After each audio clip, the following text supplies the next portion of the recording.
Nazis vanished without a tale of their defeat in 45. They all came out of the woodwork on the day the Nazi died. They say the prisoner of Spandau was a symbol of defeat.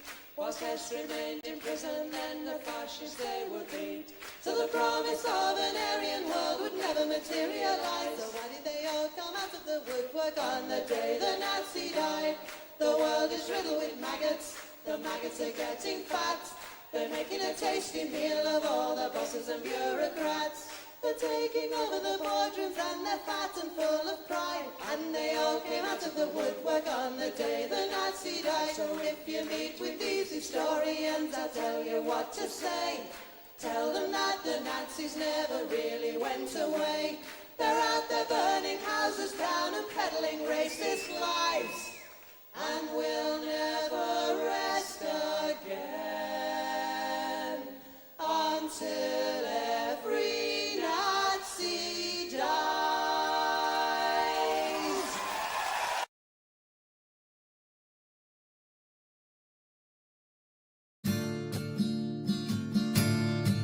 Woke up one morning and there were soldiers.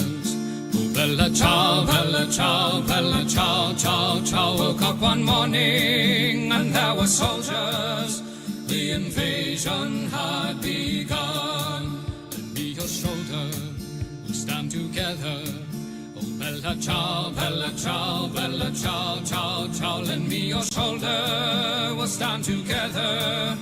But I feel my time has come, and if I die here for the resistance, oh bella ciao, bella ciao, bella ciao, ciao, ciao. And if I die here for the resistance, you must lay me in my grave among the flowers upon the mountain. Oh bella ciao, bella ciao, bella ciao, ciao, ciao. Among the flowers upon the mountain, let me rest among the brave. Someday the people will pick the flowers. Oh bella ciao, bella ciao, bella ciao, ciao, ciao. Someday the people will pick the flowers, and they will remember my name. This is the flower of the resistance. Oh bella ciao, bella ciao, bella ciao, ciao, ciao. This is the flower of the resistance, and those who died for liberty. This is the flower of the resistance. Oh bella ciao, bella ciao, bella ciao, ciao, ciao. This is the flower of the resistance, and those who died for liberty. This is the flower of our resistance, and those who died for liberty.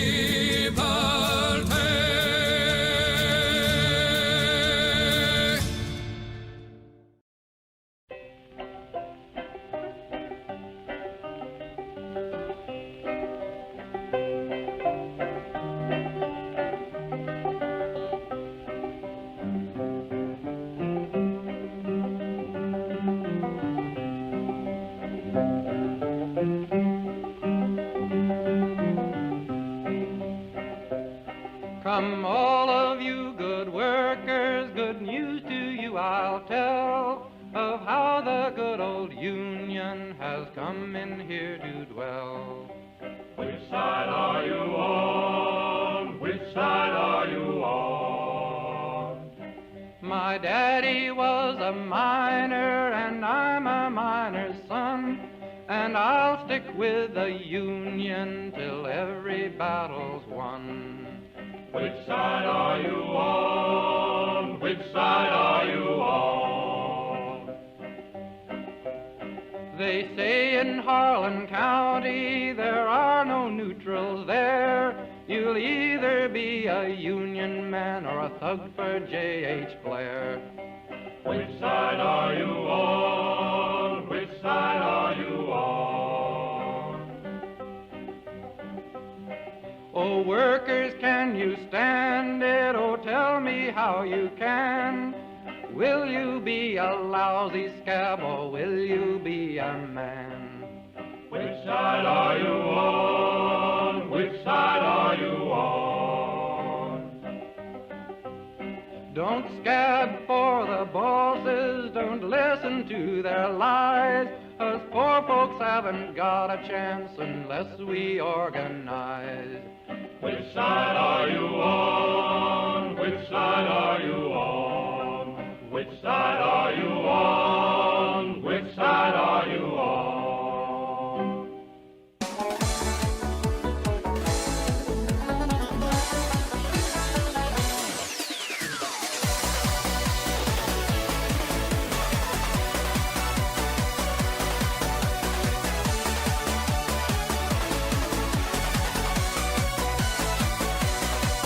I was born in the Dublin street where the lion runs do beat, and the lovely English people walked all over us.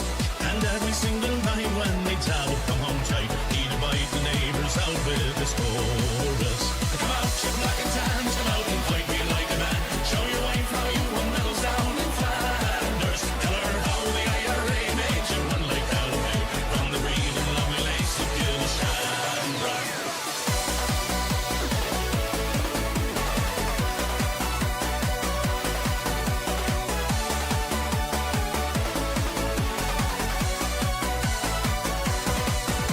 Come tell us how you slew them old Arabs 2 by 2. Like the Zulus, they had nice bows and arrows. Of how brave you faced one with your 16-pounder gun, and you frightened all the natives to the marrow. Come out, you black and tans, come out and fight me like a man. Show your wife how you won medals down in Flanders. Tell her how the IRA made you run like Galloway from the green and lovely lace of Gilshandra.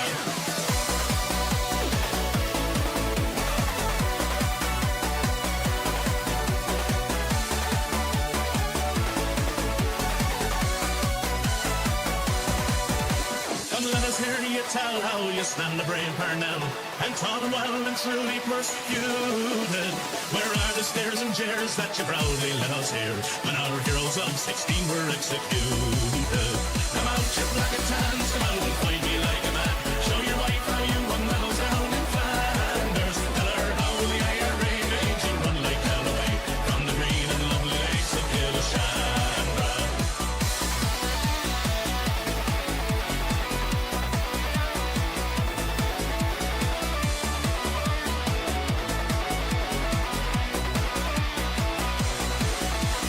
Ding dong, the witch is dead. Witch all with the wicked witch. Ding dong, the wicked witch is dead. Ding dong, the witch is dead. Witch all with the wicked witch. Ding dong, the wicked witch is dead.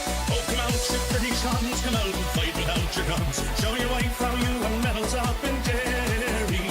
You murdered 16 men and you'll do the same again. So get out of here and take your bloody army.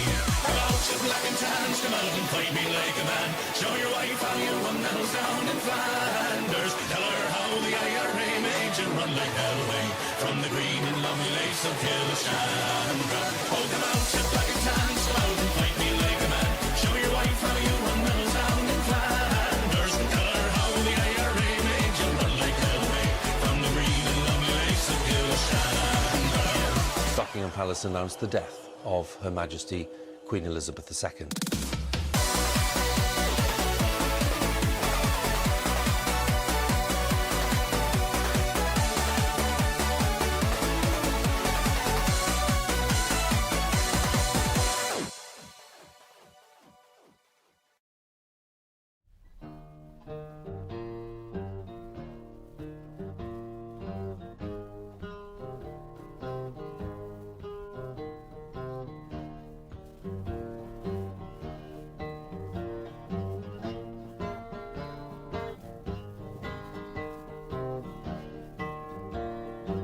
Do that again. I didn't understand it that time.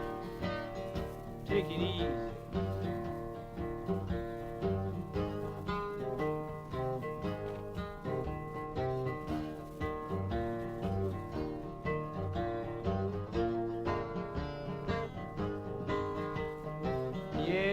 Yes, Mr. Hitler.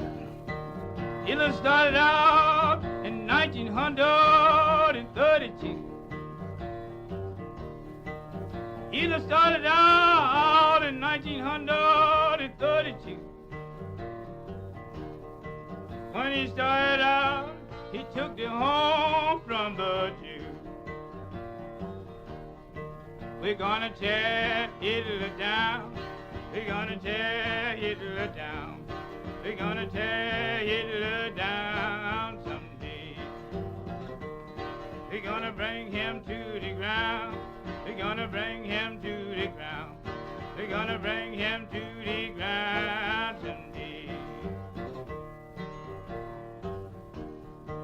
When Hitler started out, he took the Jews from their home. Hitler started out, took the Jews from their home. That's one thing, Miss Hitler, you know you done wrong. We're gonna tear Hitler down. We're gonna tear Hitler down. We're gonna tear Hitler down someday. We're gonna bring him to the ground. We're gonna bring him to the ground. We're gonna bring him to the ground someday. You ain't no iron, you ain't no solid rock. You ain't no iron, you ain't no solid rock, no you ain't. What we making people say, Miss Hitler, you is got to stop. We're gonna tear Hitler down. We're gonna tear Hitler down. We're gonna tear Hitler down someday. We're gonna bring him to the ground. We're gonna bring him to the ground. We're gonna bring him to the ground someday. Miss Hitler, we're gonna tear your playhouse down. Miss Hitler, we're gonna tear your play. Hello there, hello there, hello there. How are we all? I'm very well, I thank you for asking. Apologies I was not here yesterday, even though I intonated that I would be. Funny story, actually. I got piss drunk.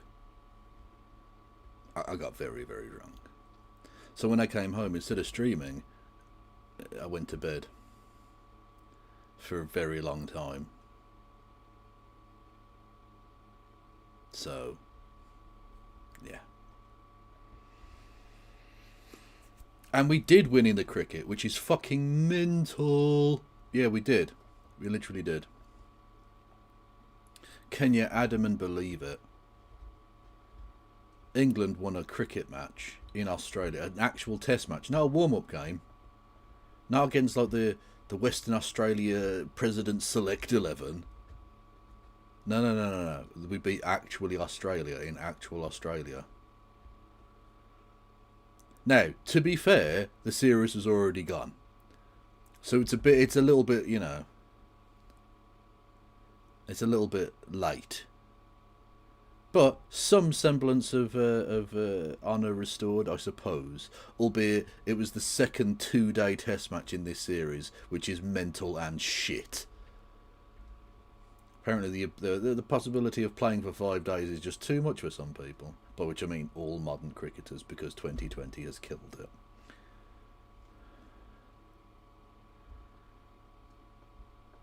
Well, I mean, you're quite right, and Alf must have done this. And Alf must have done that because that dog is innocent, okay?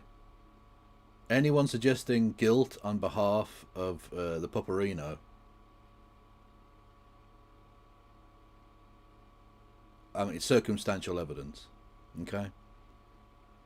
Just because somebody is at the scene of a crime does not mean they committed that crime. You have to prove not just opportunity, but intent and motive. And what motive does a dog harm to harm a little elf creature? Innocent. Okay? You can't prove it. And if you can't show it, you don't know it. Innocent. Boom. Salutes in chat, by the way, for Doggo. Fuck yes.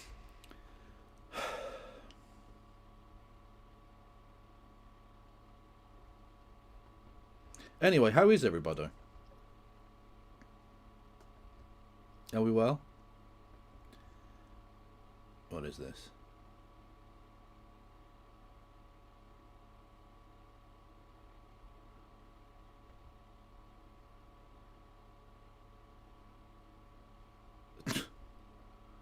Do you know what got in this year? Wind. What are you talking about? So they burned the goat, but wind got it this year? What? I don't understand words. I said salutes in chat, motherfuckers. I'm seeing very few salutes in chat, and this is unacceptable. There was a pupper on screen. You salute, okay? That's the chain of command. You're not here to question the chain of command. You are here to obey it. Thank you very much. Jesus Christ. I thought I taught you better than this. I'm disappointed in you, but I'm disappointed in me also. Anyway, went to a game of football. Birmingham City versus Derby County. 1-1. Another game we dominated that we didn't win. Story of the fucking season. Very annoying. The less said about it, the better, frankly. It's a point, though, you know. What can you do? Hello there, Mucho Chile. Welcome to the Kevolution. Although I didn't have the thing on. I didn't have the alert box on. Otherwise you'd have heard an amusing sound. But it didn't happen. And I'm going to turn it off again in a bit anyway, but... Kev, do you ever watch the YouTube vids of fellas mending cow hooves strangely cathartic? What the fuck are you talking about? Mending cow hooves? So vets? Do I watch vet videos on YouTube? No, I don't. So therefore I can't have found them strangely cathartic, having never watched them. If that's your thing, have at it. It's not for me.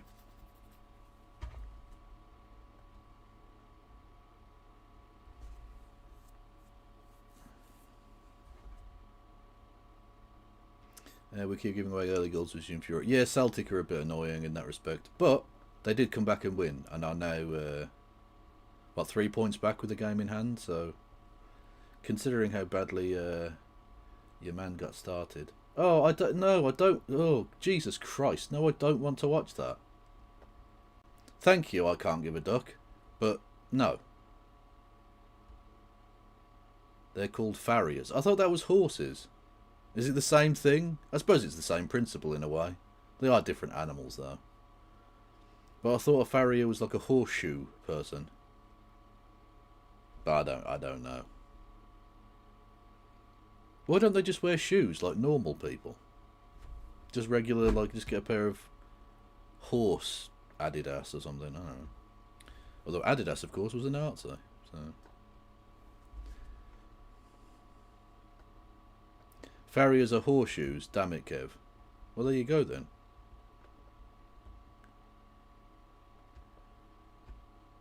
Oh, I don't want to watch fucking Bad Empanada. He's just a weird Nazi boy now. Like, why do I care? Like, I'll still watch his stuff, but I'll watch it as I would watch any other Nazi shit. As like Oppo research. That's it. He's not a leftist. So I don't care. Oi, oi, bunny in the box. How are you, lad? We will not talk of Kumas.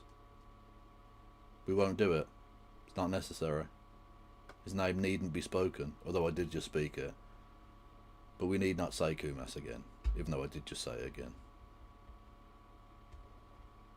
But not anymore. Yes. Okie dokie. So, I've got a couple of bits for the start, and then I'm just going to dip into what I was supposed to do yesterday, because I asked for stream suggestions yesterday, and I got so drunk that I didn't even check them. So I don't even know what's in there. Probably slop, I imagine, but it should be fun.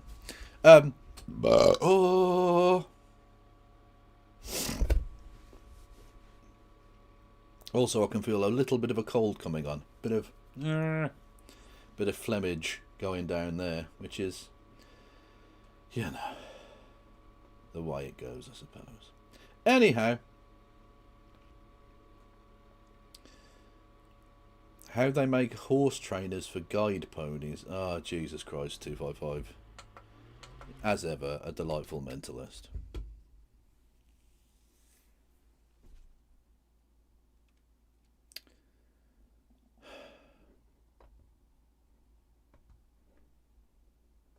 So, chat. Zach Polanski. So, chat. Zach Polanski is doing exactly what he said he would do.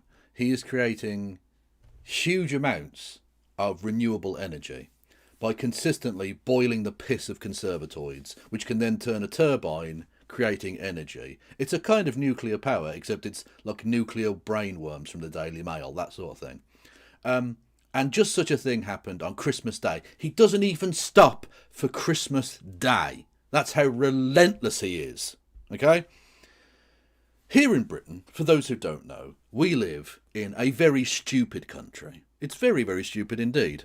You might even say... Where are we going? Garbage Island.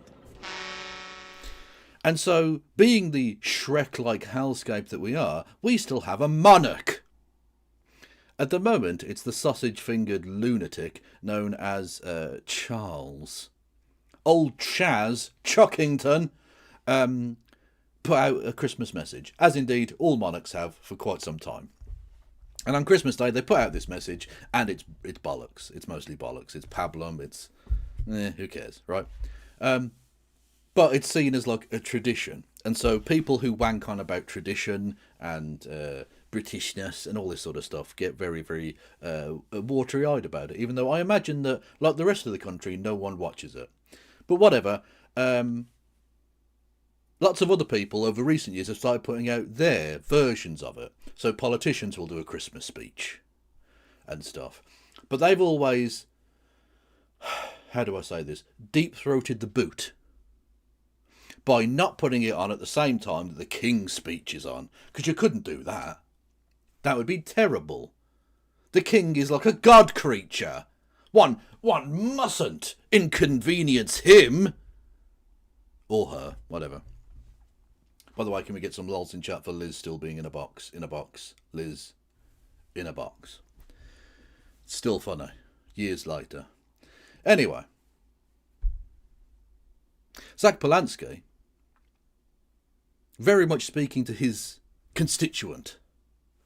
And by which I don't mean like in London, because he's a London Assembly member. I mean his constituency in the country, who want him to be a disruptor, who want him to say fuck you to the establishment. He put it on at exactly the same fucking time. Oh yes, he absolutely ignored all of the bullshit and said, no, I'm going to put it on at exactly the same fucking time as the King. Fuck you. And the right wing went mental. Further proving his point, I think.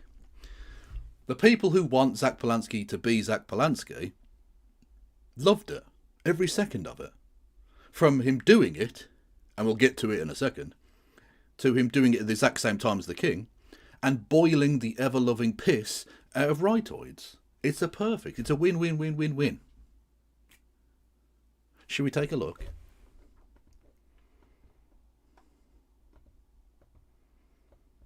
I'm on the ferry coming back from Calais. About 50 of these journeys happen every single day. Waved my passport and through I went. I'm really aware. And he doesn't even have a blue passport. What an unpatriotic monster. This was not the Brexit we voted for. Or something. Though I've spent the last few days with lots of people who do not have that privilege. And they're trying to make this crossing because they literally have no other choice. The images and video you're about to see won't center the voices of the people who I've met, and that's for deliberate reason to preserve their dignity. But I do want you to see some of what I've witnessed over the last few days through my eyes. I'm telling this story on Christmas Day for a reason. So often I ask you to like and share videos, and I appreciate that. But Christmas Day is a day when most people, not everyone, are around other people. So gather around, because there's a story you need to hear about what's happening in Calais. And it's the complete opposite to the misinformation and lies we are fed every single day. Honestly, this guy is goated. This guy is goated. He put it on to clash with the king, and he's saying the one thing that no other politician is saying. These people are human. How about we treat them as such?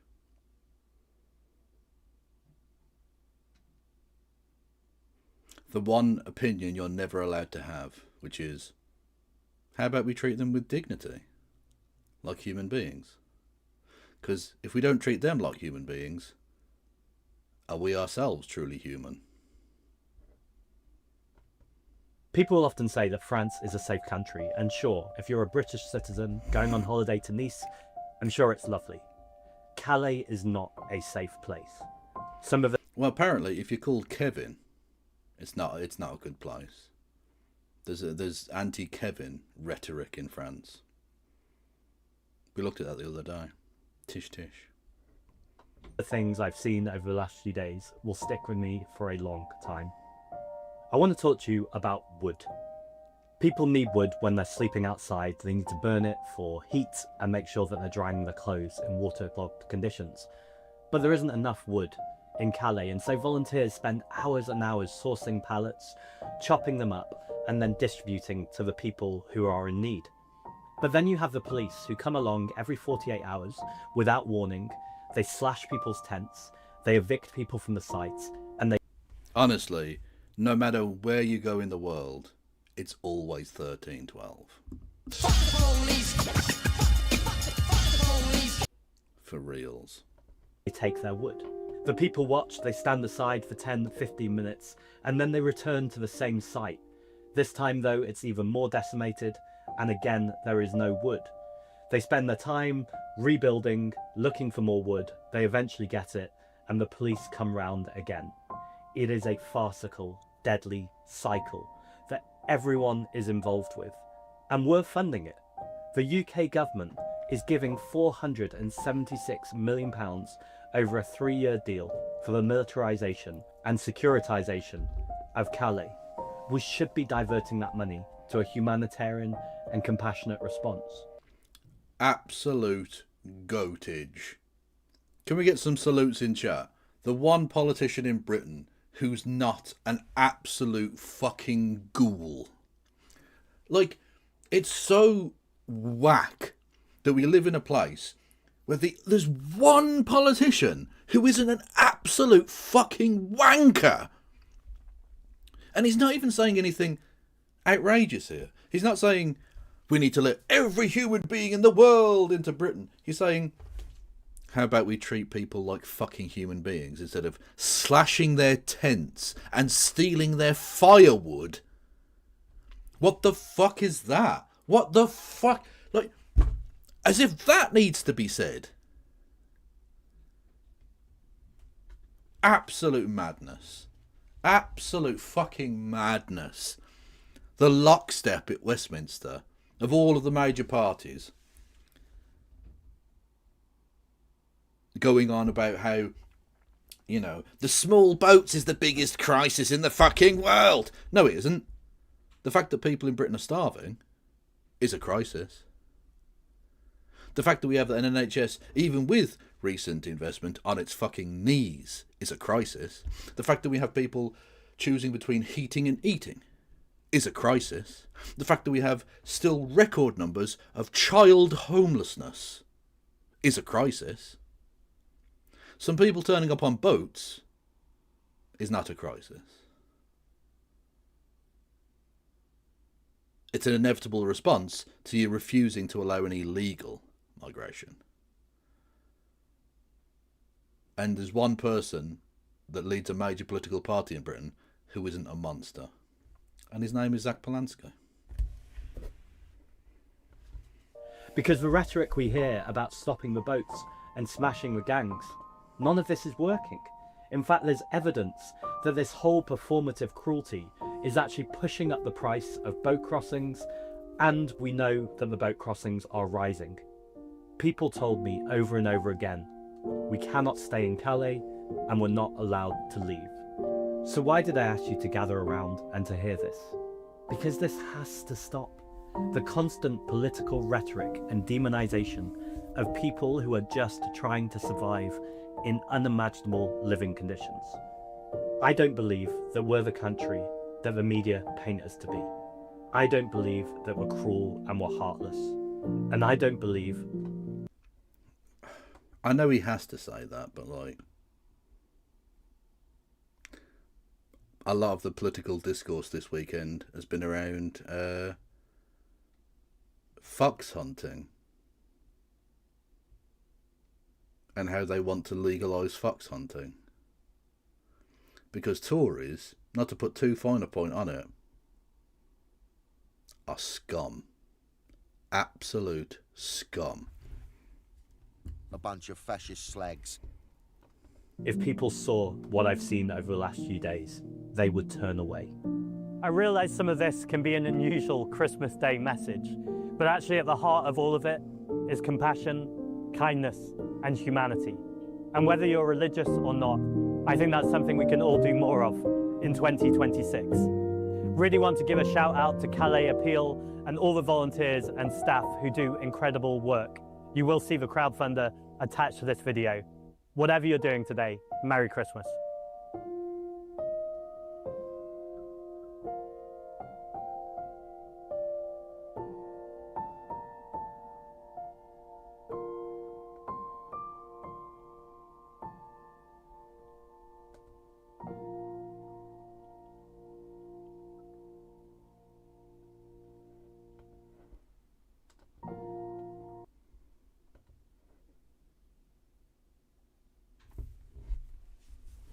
It's perfect.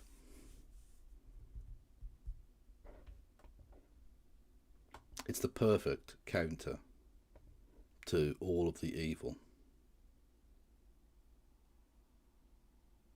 I don't know that it'll make much difference, but I'm glad someone's fighting the real fight. Very impressive. Here is the Calais Appeal. I'll pop. Stop it. Get some help. Forgot to turn the noise alerts off.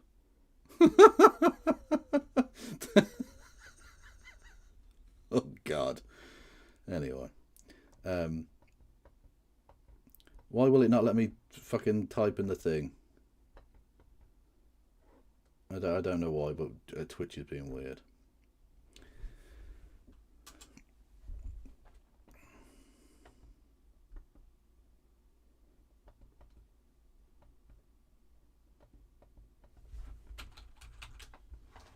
Literally, why is Twitch being a cunt? I literally can't type in my own fucking chat. What? Have I been banned? No, okay. Some weird glitch. There you go. Give money to them. Absolutely awesome.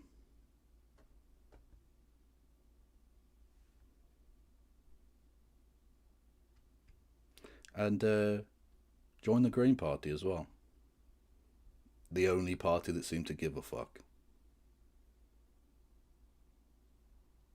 Merry Christmas and a Happy New Year.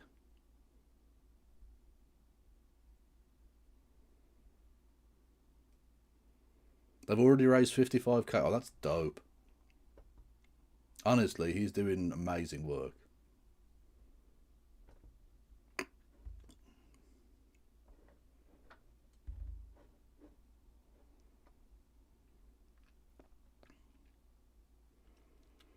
Oh, there's one for the immigration in Scotland as well. There in chat, if you want to go and do that. I'll pin that one. Boom. There we go.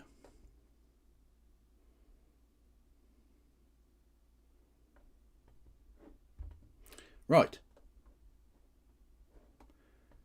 Serious politics out of the way. Actually, I don't know. It could be serious politics in the fucking Discord as well. Let's have a look. Stream suggestions. What did we get?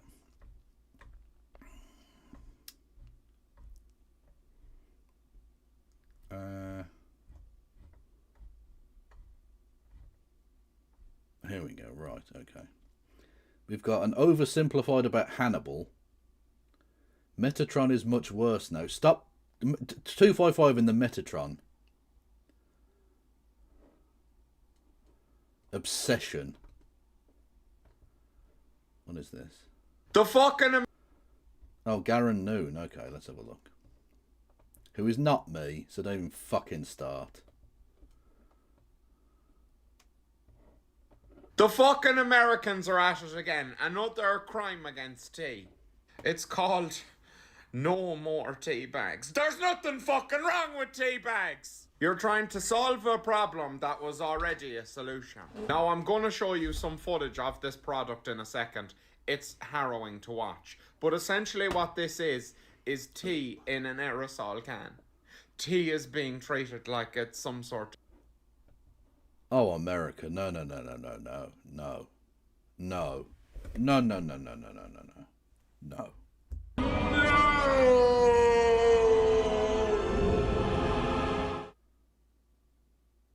No. Of a smell. I warn you, this is hard to watch. What the Americans have done is squashed 20 tea bags into this bottle of evil. Oh no, he's spraying it out. I took out the sounds because... Is that poop? That's liquid dookie. Someone's just sharted in a cup.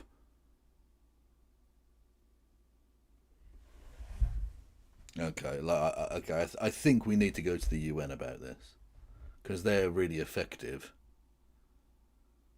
We need to declare war on America. As the rest of humanity, we need to declare war on America now because this has to stop.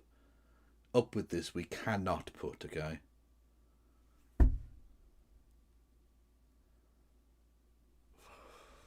Sometimes may be good, sometimes may be shit. Absolutely disgusting. It sounds like the tea is screaming for help. Now he adds what appears to be water that's not even really that warm. Also, there does appear to be some form of a froth forming. I can't watch anymore. This is... Oh, that's fucking gravy. That's gravy.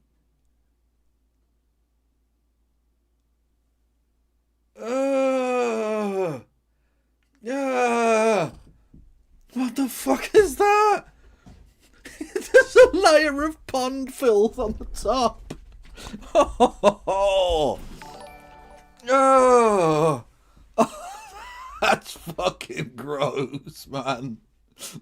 Oh. This is not how things were supposed to go. We were supposed to have flying cars, and look what we're doing with our time. We need to have a good hard look at ourselves, mainly America. Anyway, follow me. I'm delicious.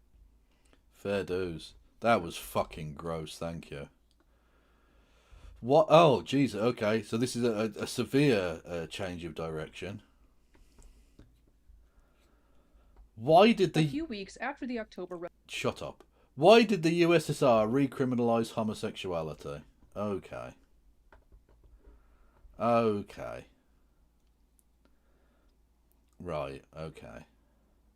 That is cowing Bovril. R.I.P. Jasper Carrot. Actually, I don't think he's dead, but, you know.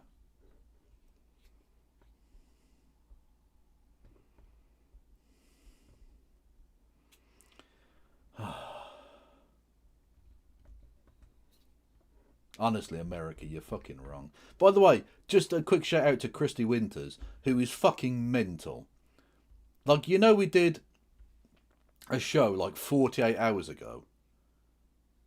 Like, within 2 hours of the show ending, she was posting shit in the Discord chat. And she's posted like fucking 40 links or something. She never, like, she knows. Greatness never sleeps. Okay? Greatness never sleeps. She's on the Sigma grind set. By which I mean she was watching lots of oh, what the fuck's it called? God, I'm shit at this. What's the platform she uses? Instagram. She watches the gram on the rig. Anyway, yeah, lots of weird shit. Anyhow, why did the USSR recriminalise homosexuality? Okay. Do you want my answer first, chat, and then we'll watch the video? Could you imagine doing shots of it undiluted? No. I couldn't imagine doing shots of it diluted. You couldn't pay me to drink that fucking filth.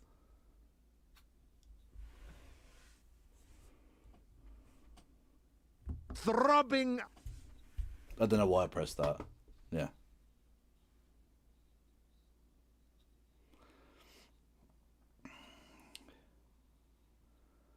Fastest way to get your caffeine fix. Oh, gross. Anyway, okay. I don't want to do like it was just Stalin, because like it's never as simple as that. No, one would not want to fall into great man theory of history, chat, which we all know.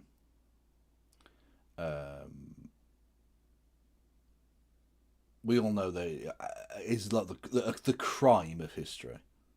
If you fall into great man theory, you are an idiot and a dickhead, and I mean, frankly, Wank!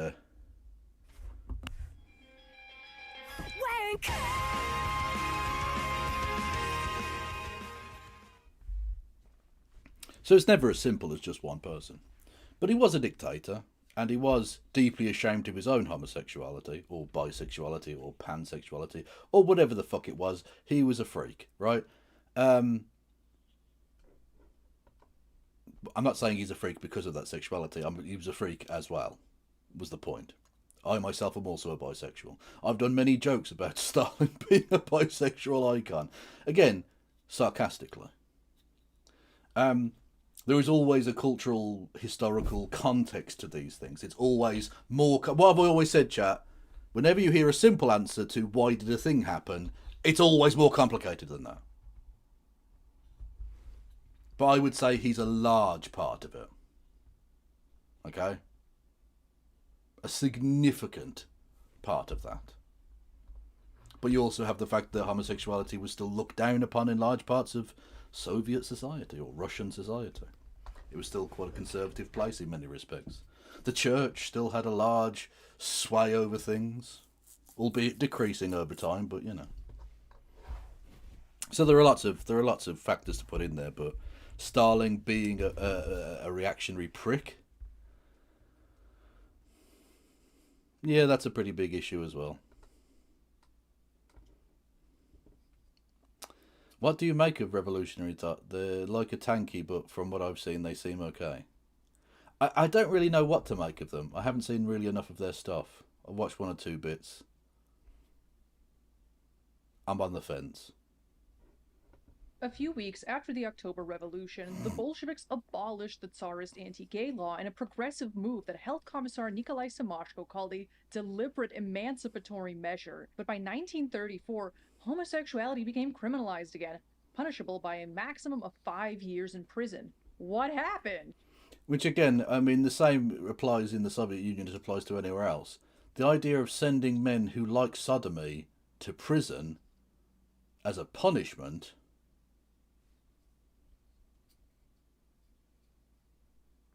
I mean, it's not going to stop them having bum sex, is it? They're not going to have not bum sex whilst in the jail. Straight dudes have bum sex in jail. Do you know what I mean? Like, seriously, how did a revolution that was supported by multiple gay public figures fumble the bag that bad and go from super progressive to super reactionary in regards to the queer question over the course of, like, a decade? Like, to the point that in 1934, Soviet author Maxim Gorky published an article in two major newspapers, Pravda and Izvestia, called Proletarian Humanism, that framed homosexuality as a corrupting force whose eradication would lead to the eradication of fascism. Huh? That's not how any of that works. It's honestly a baffling progression of events, so obviously I had to find out what the hell happened there and share my findings with you. And that's what this video will be covering. We're going to go over the Russian Empire's approach to queerness, the progressive Soviet policies of the 1920s, and what exactly happened in the 1930s to undo that progress, and why. I see a lot of people being like, Lenin decriminalized homosexuality, but Stalin, betrayer of the revolution, criminalized it, and like, That's just great man theory and relies on the idea that the USSR was only ever governed by its general secretary, who I guess somehow existed outside of historical or cultural context. So I specifically wanted to avoid that and provide a more nuanced analysis of what went down because it's just not that simple. Okay, that's basically what I said, so that's cool. What I hope is not the case is that they use that as cover for not at all criticising Stalin in all of this. That would be not cool, in fact. Very not cash money. So buckle up, buddy, because we are about to do a dialectical and historical materialist analysis of the Soviet approach to queerness. But first, a word from today's sponsor. Using the internet without a VPN is like going outside without sunscreen on a bright... Is this sped up? No, it's on normal speed. Okay. Either way, I ain't listening to a fucking advert. Access is available for all platforms, and you can use one subscription to protect an unlimited 3%. It's complete amazing off.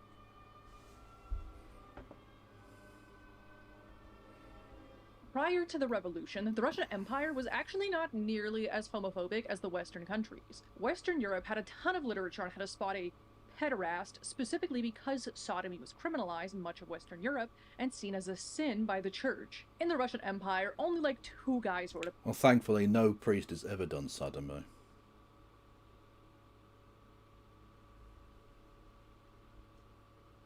about that topic because that work was not really in high demand like it was in the West. One of the guys writing about the topic, Veniamin Tarnovsky, also wrote about how male bathhouse prostitution, which was very popular in Moscow and St. Petersburg, was actually a source of public order because it kept that sort of thing off the streets and curbed extortion rackets and was arranged according to peasant customs. So even the guys writing about spotting pederasts weren't as homophobic as Western Europeans writing about the same topic.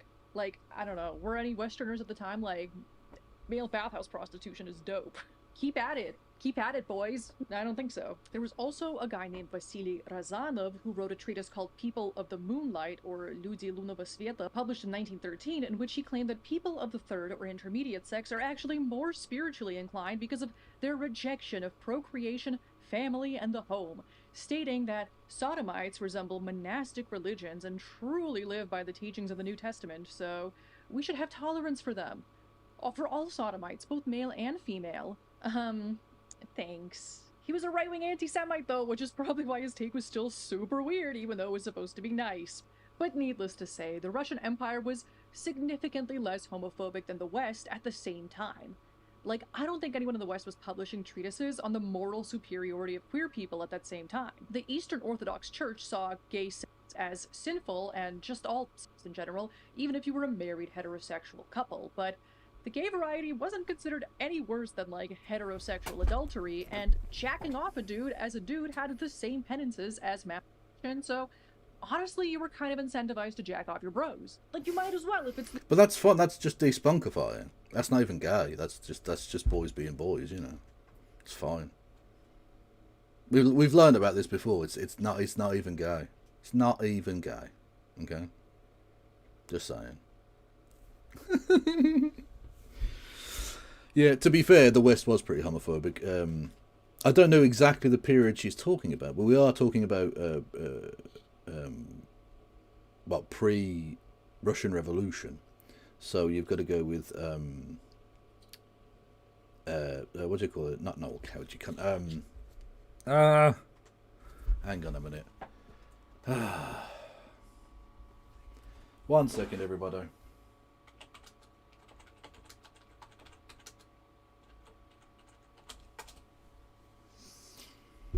No, not the Cleveland Street scandal, although that was part of it.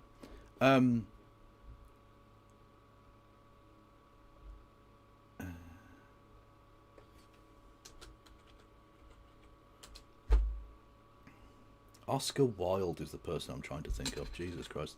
Anyway, the Oscar Wilde trials in 1895. So, a little bit. Just over 20 years before the Russian Revolution. And things went mental. Not only was there, like for instance, the custom of holding hands. People don't realise this. When you see old pictures, and they're usually paintings rather than photographs, but they depict real things, of men holding hands walking down the street, that they weren't gay. That wasn't a gay thing.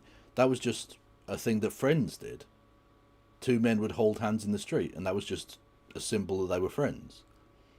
Until the Oscar Wilde trials, where intimacy between physical intimacy between two men was seen as like corrupting and gay, and it was terrible. And that kind of Victorian stiff upper lip enforcement of, compulsory heterosexuality and all of that shit starts to become a really major thing. And you start to get much more delineated gender roles for children, and the way in which they dress and the toys in which they play with and all the rest of it.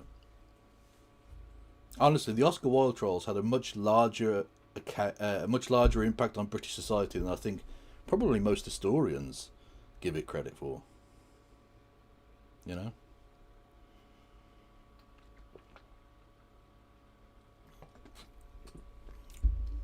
Thank you, Wayward thank you, Cupcake Chaos, for resubscribing for 59 months. I didn't even do my fucking thing, did I? I didn't even shill. Thank you to Mark Tangi? I'm not sure how to pronounce that. Thank you for becoming a member on the YouTubes. Have I missed anything else? I don't think I have. Oh yeah, I did. Thank you, Michael at A1988 for gifting a sub. Much love to you. Anyway, I'll do my shilling now. Fuck it. There are people watching now. Hello. If you're on twitch.tv/KFLogan1875, you can hit the follow button. You can subscribe. You can subscribe with Amazon Prime. Apologies. Sometimes may be good, sometimes may be shit. Very gassy. Thank you, Gennaro. Yes, you can subscribe. You can subscribe with Amazon Prime. You can give subs to the community. You can do bits messages. 200 bits or more gets you a text-to-speech. You can do super chats via the Streamlabs link below. You can $2 or more that gets you a text-to-speech. You can help me out on Patreon and PayPal. I've got a Discord, Blue Sky. Get the fuck, Nick, I'm not playing with all these mutants. Who was that? Hello, Kairos Rev. Thank you for raiding in. Everyone go and follow Kairos Rev immediately. I'm in the middle of doing my little shill bit, so stick with me for a second and we'll get back to the content. Much love. Anyway, yes, I've got Discord, Blue Sky, TikTok, Instagram, and Threads, and YouTube. If you're on YouTube, hello YouTube. You can subscribe for nothing. You can thumb the video up for nout. You can hit the bell icon for nothing to get updates of when I go live or post a video and that.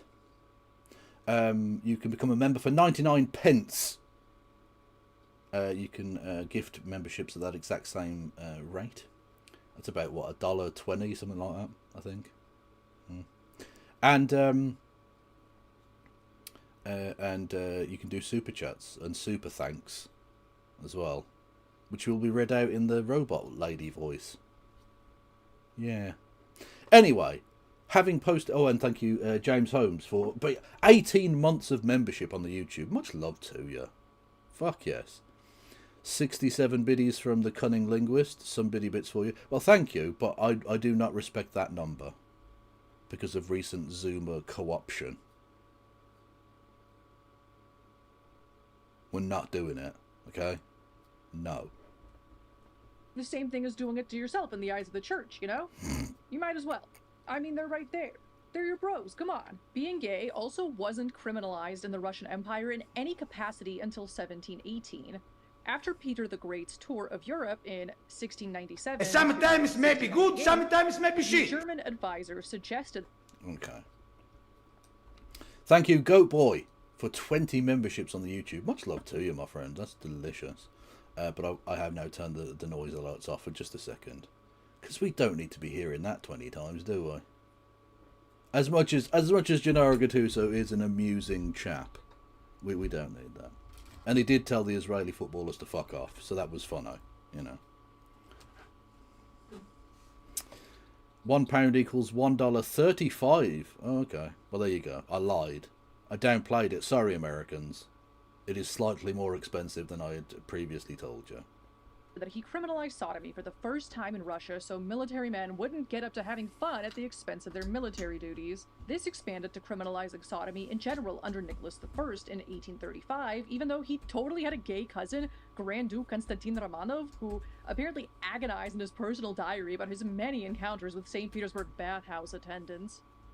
Male prostitutes. So that's weird. No respect for your cousin, I see. The Russian Empire also differed from Western European nations in that there was never a trial of a public gay figure like Oscar Wilde or Eulenburg. In fact, authors like Mikhail Kuzmin and Lydia Zinovьeva Annibal.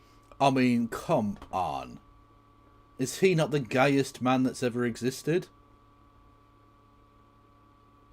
Like, you wouldn't even need to tell, he wouldn't have need to be in this video. If you show me this picture, yeah, that's, he's a big guy. Gay is in, gay is hot. I want some gay, gay it's gonna be.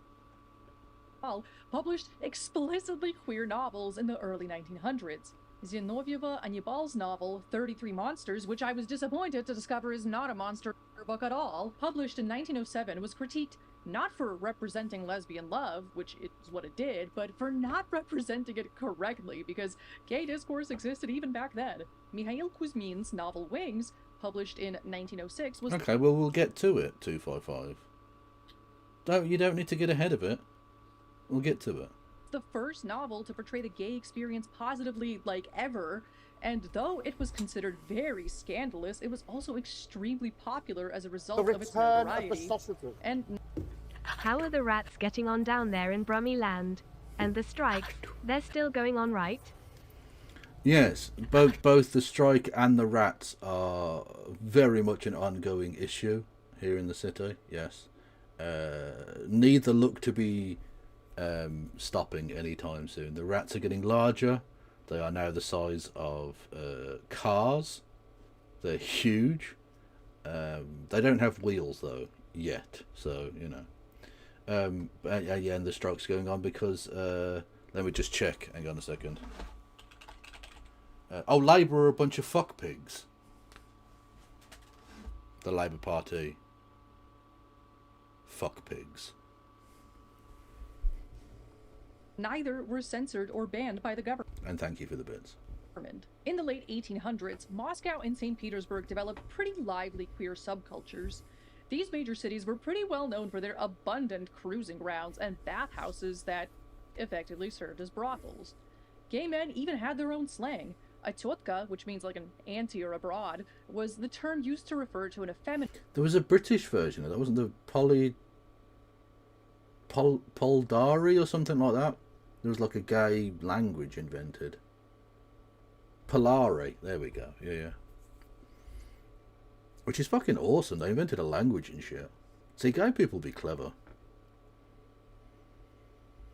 You can ride the Rodentia into battle then, Kev. Exactly. Well, the humans and the rats are going to team up to take on the council, who are neither humans nor rats, but are in fact just scum.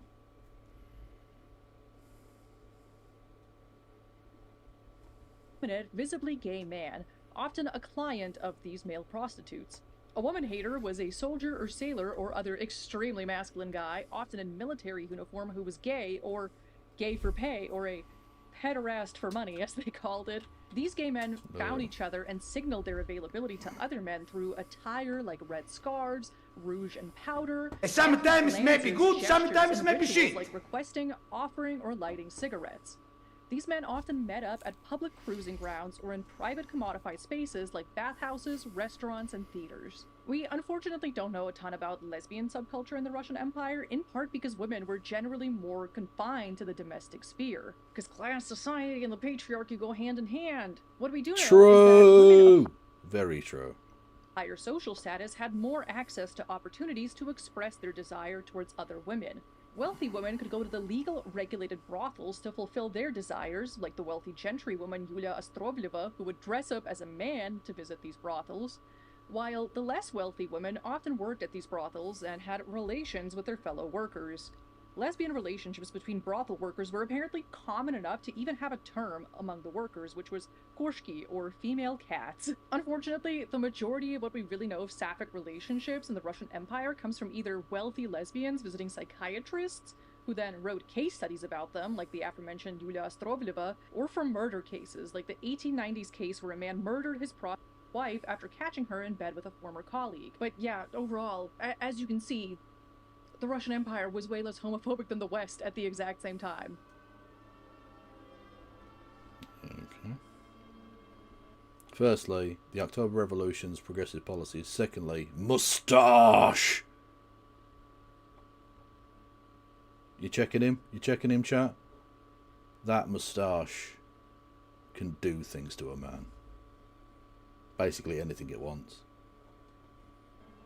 So what happened with the revolution? The Bolsheviks seized state power in November 1917, and a few weeks later, in December 1917, they abolished the Tsarist anti-gay law, legalized abortion, provided maternity leave, legalized no-fault divorce, and legally recognized children born outside of marriage. Basically putting into place a ton of extremely progressive policies that were really progressive at the time, and are progressive. The person we're watching is called Revolutionary Thought. You see, because it's like revolutionary thought. But in America they say thought, because they're wrong. The Burleston Strike School was founded as a consequence of the school strike and became the centre of the longest running strike in British history. That lasted from 1914 to 1939.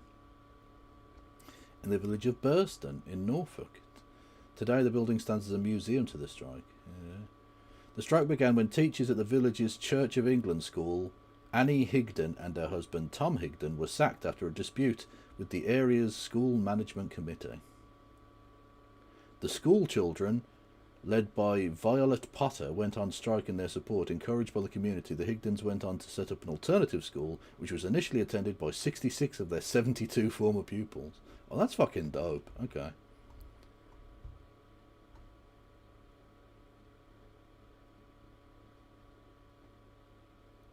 Jeremy Corbyn speaking on the school strike building with the very... Okay, I'm with you. That's kind of dope. Yeah, I'm here for that.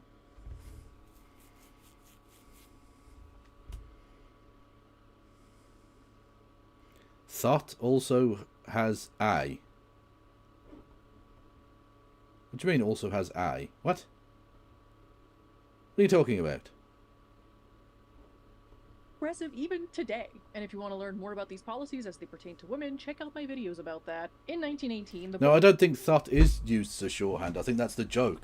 Like, people who call themselves, like, I don't know, Leon Thotsky or something. You know, it's like one of those silly, like, let's use a modern word in place of a communist leader. Chairman Meow or something. You know what I mean? Like, it's just a funny name. Not everyone is as uncreative as to just use their actual name as their YouTube name. Bolsheviks withdrew from World War I with the Treaty of Brest-Litovsk, then in 1922, shortly before the end of the Civil War, which was really like 14 countries invading the former Russian Empire to stop the Bolsheviks from building socialism. The Bolsheviks published a new criminal code that reiterated the decriminalization of sodomy, once again leaving out that particular Tsarist law originally established by Nicholas I. According to Russian-American historian Simon Karlinsky, with remarkable unanimity, all male, gay, and bisexual writers welcomed the October takeover. Yes, I know. Jesus fucking Christ. I know the word thought, as in that hoe over there. That's the joke. Fogel, I'm going to knock you the fuck out. I'm going to fly to Austria, and I'm going to stab you with love. My penis. Probably. I don't know.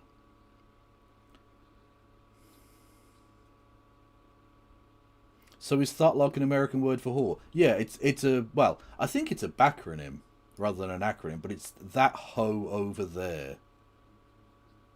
But it's like with most things, people reclaim it, don't they? As soon as a word becomes offensive nowadays, it just gets reclaimed. And then the people who used it offensively stop using it, and the people to whom it was originally offensive start using it as an affirmation of themselves. You'd get turned around at the border. No, I wouldn't. Irish passport, bitches. You can't stop me. Schengen! This included Mikhail Kuzmin, the author of Wings, and gay peasant poet Nikolai Klyusev. Karlinsky was not a... I thought Paul McCartney was the author of Wings.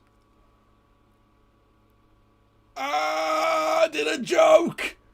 Socialist, by the way, and according to Marxist queer icon Leslie Feinberg, he was actually a naysayer that poo-pooed the gains of the revolution, which he did by claiming that the decriminalization of sodomy was at best a benign oversight rather than an attempt to do anything really progressive and make any real progress. But I disagree, and so did Leslie Feinberg. Though there was no official party line on the topic of queerness, and we have no official documentation covering the rationale for the removal of the anti-gay law. Hey, hello, Zakap. Everyone go and follow Zakap immediately, otherwise I will strike down upon you, okay? Yeah, you heard me. There was a lot of discourse about this law within the USSR, and some of it leads me to believe that abolishing this law was an intentional choice. For one, the Health Commissariat, led by People's Commissar of Public Health Nikolai Semashko, held a vanguard role in the international sex reform movement and had friendly ties to Magnus Hirschfeld, who was the leading sexologist of the movement and considered himself to be a homosexual emancipationist. And that would be the guy who the Nazis burned the books on. Do you remember? Do you remember how queer people were some of the first targets of the Holocaust? Yeah. Yeah. Semashko apparently told German allies in the international movement for sex reform on a visit to Berlin that the Soviet measure to decriminalize male homosexuality was a deliberate emancipatory measure and part of the sexual revolution. Semashko also visited Hirschfeld's Institute for Sex Research in 1923 with a group of Soviet doctors who requested a screening of the film Anders als die Andern, a documentary about same-sex love. And the Institute's journal reported that these Soviet doctors were amazed that the film had been regarded as scandalous and banned in Germany. In the journal, the authors stated that Semashko was pleased about the abolition of legal penalties for male homosexuality and stated that there had been no negative consequences as a result of this. This was never published in the You are a silly sausage, 255. USSR, but it suggested that queer emancipation was the logical conclusion of the socialist revolution. Dan Healy writes in Homosexual Desire in Revolutionary Russia that Soviet legal experts also largely thought of the absence of the Tsarist anti-gay law as progressive. Many Soviet jurists commenting on the new code understood the absence of a ban on sodomy as a progressive measure. Sodomy had been decriminalized. One jurist wrote because, quote, science and much legislation following from it had taken the view that the commission of the act of sodomy with adults infringed no rights whatsoever, and that adults were free to express their sexual feeling in any form, and that the intrusion of the law into this field is a holdover of church teachings and of the ideology of sinfulness. Additionally, director of the Moscow Institute of Soviet Hygiene, Grigory Botkis, wrote in a German-language pamphlet in 1923. Grigory Butkus. Gay is in, gay is hot. I want some gay, gay it's gonna be. Fair enough. Called the Is that nominative determinism? Perhaps. Revolution in Russia that, in the USSR, homosexuality was a private matter. Soviet legislation bases itself on the following principle. It declares the Trash discourse, that's who it is. Yeah, yeah. absolute non-interference of the state and society into sexual matters. I knew as long as the nobody is injured and no one's interests are encroached upon. Concerning homosexuality, sodomy, and various other forms of sexual gratification, which are set down in European legislation as offenses against public morality, Soviet legislation treats these the same as so-called natural intercourse. He and other Soviet representatives spoke at conferences of the World League for Sexual Reform, the international face of Hirschfeld's Institute for Sex Research. And my girl Alexander Kollontai also attended the World League for Sexual Reform. Slay. Slay. Overall, though, revolutionaries didn't really write about queerness in any capacity. That was left to medical professionals, and a lot of Bolsheviks were actually very ascetic and found topics pertaining to sex and sex to be unimportant. Like asexual icon Lenin, who clearly did not realize that he was probably sex-repulsed asexual, but Wasn't he married? No, that doesn't necessarily mean you're not asexual, but like, I think he was very much in love with his wife. I think they probably did fuck, right? Did he have kids? I don't know. I mean, he literally disliked Freudian psychoanalysis because of its tendency to privilege sexuality over more pressing material matters, which, like, I have critiques of Freud, but that's not one of them. Lenin also did not support the fact that German communists planned to organize Hamburg's female prostitutes, even though that's based as hell, and was not at all down with Alexander Kollontaj's idea that the satisfaction of sexual desire under socialism will be as easy and Kollontaj, wasn't she Finnish? I think. Casual as drinking a glass of water. Of course, thirst must be satisfied, but will the normal man in normal circumstances lie down in the gutter and drink out of a puddle? Or out of a glass with a rim greasy from many lips? But the social aspect is most important of all. Drinking water is, of course, an individual affair, but in love, 2 lives are concerned, and a third, a new life, arises. It is that which gives it its social interest, which gives rise to a duty to the community. Oh, she was Russian. Oh, okay, I'm full of shit then.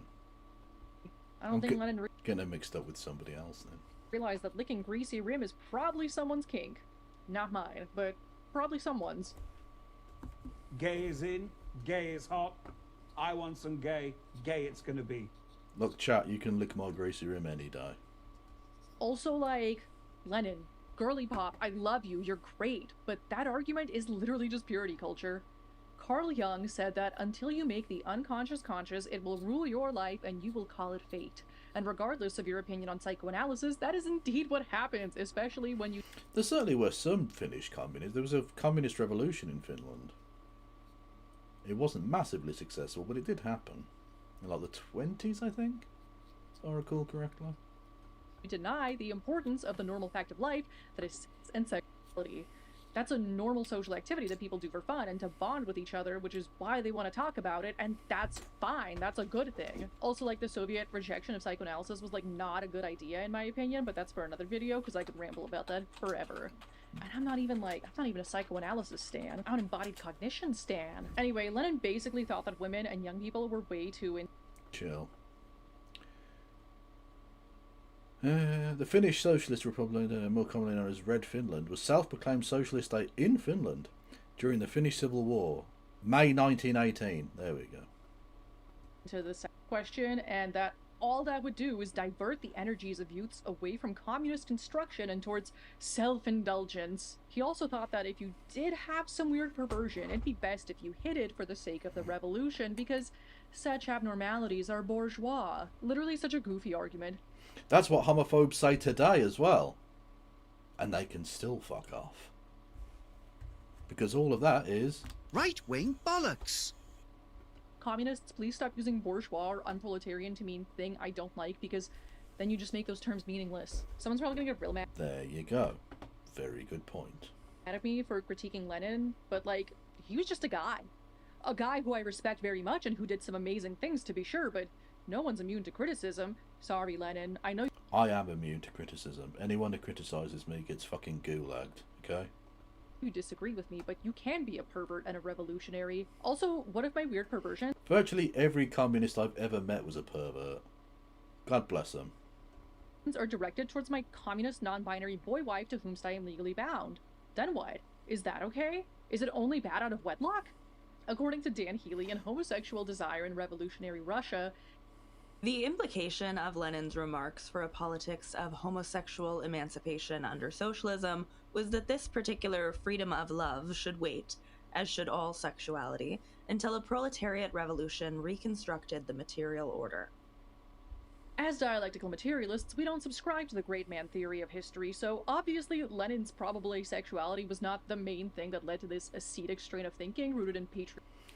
I mean, I'm more than happy to talk to him about that and try and convince him otherwise, John, but I don't know him, so I can't, like, when you say invite him on, I don't know him. Why would he listen to me?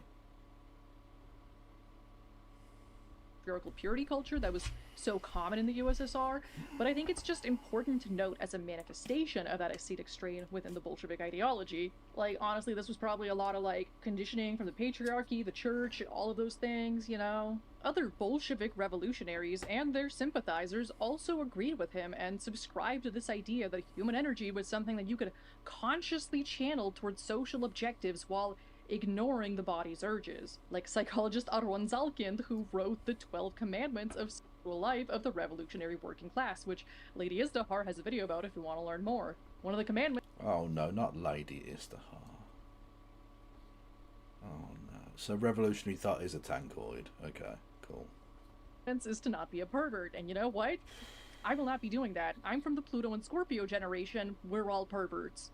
I mean, that's probably a big part of why the Bolsheviks weren't into psychoanalysis and outright rejected it in the late 1920s, because then they'd have to admit that sometimes people do actually do things unconsciously, sometimes because of something implanted into them by someone else, or because of unconscious sexual urges, and that you don't have complete conscious control of yourself, and that's kind of scary to admit, and also contradictory to the Pavlovian view of psychology that the Bolsheviks promoted. Also, if you deny that there is an unconscious self, then you're saying that you have complete conscious control over everything you've ever done, which means that every time you've inadvertently harmed someone, it was actually on purpose. So, yeah.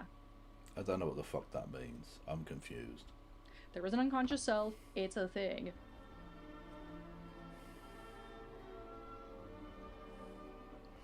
I'm begging you, leftists, please shorten the fucking video essays.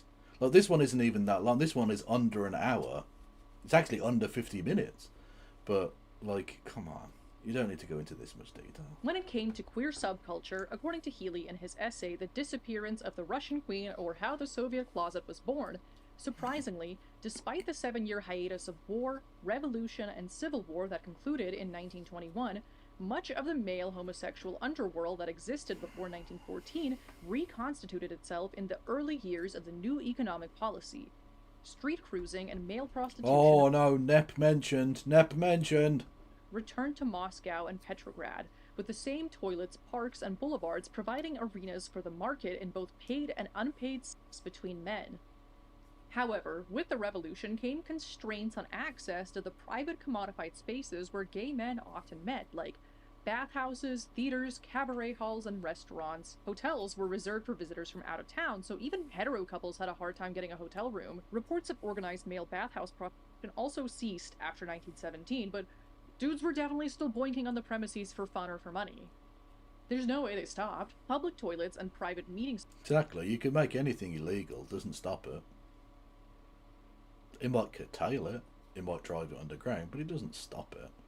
Spaces like people's homes became some of the predominant means of contact between men looking for other men. The loss of commodified private spaces had similar effects on queer women, giving them fewer spaces to congregate in. At this time, however, masculinity in women was mostly seen as a positive thing, and a lot of Bolshevik women cut their hair short, wore masculine clothing, walked with a masculine gait, just presented in a very masculine way. What's kind of funny though is that Health Commissar Samashko, who was like, yay, we did it, we got rid of the anti-gay law because we're progressive, was also like worried that women were losing their femininity by wearing pants and smoking cigarettes, and thought that this trend was a vulgar equality of the sexes. I guess not everyone can be perfect. But anyway, being a masculine woman was kind of seen as synonymous with women's liberation at that time. So she was going second wave like turfiness. Okay. In part because if you don't undo your patriarchal conditioning, then of course you'll think that the best a woman can hope for is to become a man. But as a result, queer women could present in a masculine manner without drawing any negative attention or suspicion. Oh, you know what's kind of fun and cool? The Soviet Union was technically the first country ever to have a gay marriage in 1922. Yevgenia Fyodorovna, using altered identity documents gendering her as a man named Yevgeny Fyodorovich, married a woman, and though eventually it was found out that Yevgeny was not really a man, but just a female-bodied person in very convincing boy drag, the poorly constructed case charging Yevgeny with a crime against nature failed, and the Commissariat of Justice ultimately recognized this marriage between these two people, both assigned female at birth, saying that it was legal because concluded by mutual consent. What dope. What's way less fun and cool, though, is that in 1921, a year prior to that, despite the decriminalization of sodomy, there was a raid of a pederasts club in Petrograd sparked by fears that soldiers and sailors were meeting up for nefarious purposes. Really, they were just hosting a wedding ceremony, but some 95 soldiers, sailors, and civilians were arrested in the only known raid of a party of gay men during that period. According to Leslie Feinberg, when the Bolsheviks struck down the Tsarist anti-gay laws, that political act challenged the prejudices in this that were 4.5 deeply hour embedded from centuries of class rule. We've always got time for man-carrying thing. In this 4.5 hour video essay, I'm going to explore why SpongeBob is you know, a really good show. Part 1. Early cinema, 1894 to 1904. True. But it could not change everyone's attitudes in the population overnight. From that standpoint, however, Haley's findings are very significant. No such charges based on cross-dressing or public displays of homosexuality have come to light. Also, you know how sodomy was decriminalized in the USSR? That actually only applied to the Russian and Ukrainian republics. It was still criminalized in the countries of Soviet Central Asia and the Caucasus, like Azerbaijan and Uzbekistan, specifically for the purpose of preventing the recruitment of young male prostitutes called bocce, but also because it was believed that these people's backwards traditions... Isn't bocce the name for that, the ball game thing as well? led to a culture of homosexuality, which apparently was bad for some reason. Because, you know, masculine women, good. Feminine men, bad. No, they're both good, actually. And that's dialectical. But yeah, great Russian chauvinism rearing its ugly head. Like, the bocce problem was obviously something that had to be dealt with because, like, yikes, like, kidnapping children to force them into this sort of thing is very bad. But being like, these people are gay because... Oh, is it the horseshoes? Oh, okay. They're backwards is so goofy. See, you can be consciously aware that a thing exists given that Soviet policy was to reduce the impact of Great Russian chauvinism by allowing self-determination for minority groups and building up their infrastructure, but still unconsciously do the bad thing. According to Healy, femininity in men was a marker of backwardsness, imagined not in the Russian homosexual, but in the unfortunate Bacchae of Turkestan, boys of an utterly clearly defined masculine sex, who were dressed in feminine clothes and spoiled forever. By sexual and economic exploitation, male femininity could only be imagined as foreign, backwards, and tragic, while masculinization in women endowed them with competence, authority, and crucially, loyalty to the modernizing and... Wow, it's almost like they didn't really get rid of patriarchy. ...implicitly Russian values of the revolution.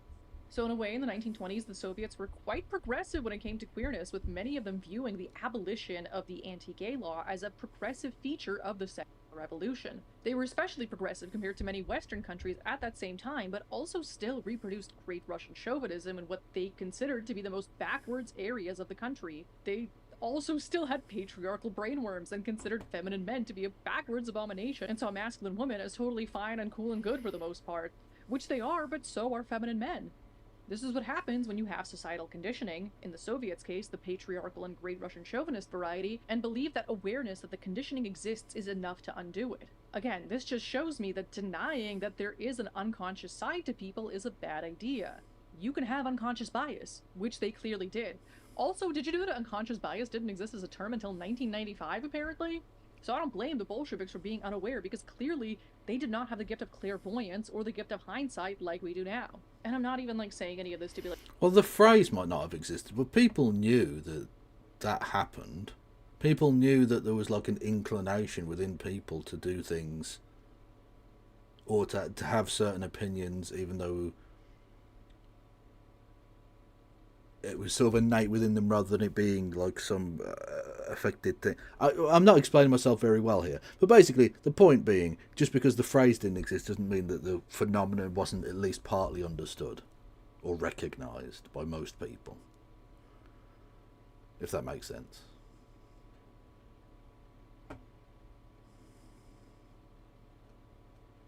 Anyway, yeah. So you can't let them off on the basis that the term didn't exist, because like, so what? Loads of terms don't exist for things until someone comes up with it. Like, the Soviets suck, I hate them, they should have known better and gone further, because, like, how could they have known? Like, the only people talking about queerness in any capacity prior to that point were mostly, like, bourgeois authors and, like, some doctors and liberal politicians. And there was no collective movement for queer rights in the Russian Empire or the USSR. And the only country to have really had such a thing at that time was Germany. I share all this to point out the flaws in the pattern so that we may correct it for the future. And because the flaws in the pattern manifested as something way worse in the 1930s, but we'll get to that. We're not even at the fucking 30s yet. This has been going 25 fucking minutes. I'm gonna fucking cry. Oh, leftoids.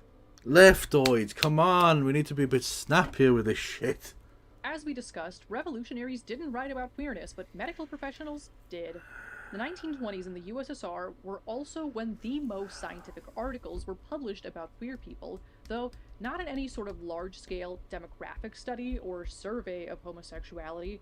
It usually just so happened that some people who saw a psychiatrist or who got arrested and were brought into a psychiatric facility for unrelated things happened to be queer, so all scientific literature about queer subjects in the USSR in the 1920s was really just case studies of people who needed psychiatric help, which, like, you know, slay, be insane, go insane, girl. Throughout this time, there was no medical consensus on the topic of queerness at all, and medical professionals held a plurality of differing views. Some psychiatrists like Krasnushkin and Halzakova had a liberatory approach towards homosexuality. They studied lesbians who happened... Yeah, exactly. Yeah, Freud was talking about unconscious thought. Yeah, exactly. Like, it's a thing that people are aware of. Shh, don't... There's lots of people in chat that like the channel we're watching. Well, look, I'm not going to pull punches on the basis of people liking a certain content creator or whatever. I'll give you my opinion on it regardless, and no one needs to be quiet about their opinion either. The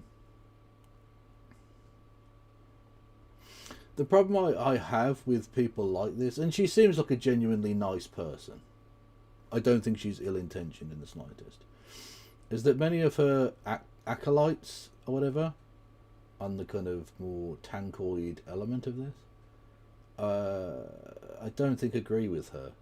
Now, that's not unusual in a sense. All political movements have diversity of thought and opinion and all the rest of it. But, like, this isn't just a disagreement about, like, tax policy or transport or something like that. Many of the people that she, I think, would probably think of as comrades would more than happily, not necessarily criminalise homosexuality, although I think probably many of them would. I think the likes of Haz or whoever definitely would. But aren't on board with, like, the gay agenda, whatever the fuck that even means. Do you know what I mean? So it's a little bit sort of, you know, supporting the leopard eating faces party type thing. Hey, a wild no justice MTG in the chat. How are you, gal? How was Christmas, etc.? What you up to when you're back? Welcome in. Everyone go and follow No Justice MTG immediately. To be murderers, but made a point to mention in their work that not all gay people are murderers or criminals, even arguing that many of them are particularly gifted and should be accepted. Both male and female homosexuality are frequently combined with high aesthetic giftedness. A classical example of this combination is the Greek poetess Sappho, the name of the island of Lesbos, where she so successfully cultivated love between women. To this day, gives the name lesbian to this love. Gay is in, gay is hot. I want some gay, gay it's gonna be. Would you like to do a post-Xmas stream? What, now? Did you want to do something now, or like tomorrow, or what? What's happening, Helena? Nushkin also asserted that people with these sexual perversions were few in number and not harmful to society, so as long as they didn't harm anyone, they shouldn't be punished, which was indeed the case in the USSR at that time. According to Healy, the genuine sexual revolution included Soviet understanding on this point, in contrast to Western European law, which treated perversions harshly. These arguments for a medical and historicizing approach to same-sex love resembled those used by... Oh, well, if you're having trouble with your Streamlabs, maybe we do it tomorrow then, yeah? I think we'd probably work okay.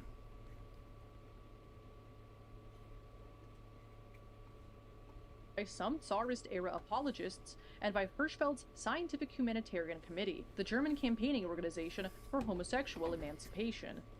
Speaking of Hirschfeld, his work was very influential to Soviet doctors, obviously. Hirschfeld promoted the concept of a hormonal etiology for sexuality. Basically, your hormones determine who you're attracted to, which was, well, wrong. It's not that simple. It's way more complex than just hormones, but people were really excited about the idea at the time, especially because of the Eugene Steinark study in which implanting a normal male testicle into a gay guy turned him straight. The placebo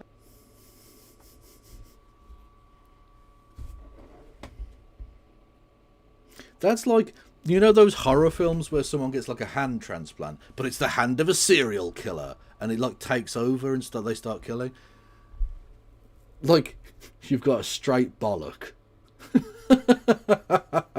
You've got one straight testy that all of a sudden starts going like, oh, now I love minge. Oh, old-timey people were funny. Except, of course... A bunch of fascist slags. Yeah.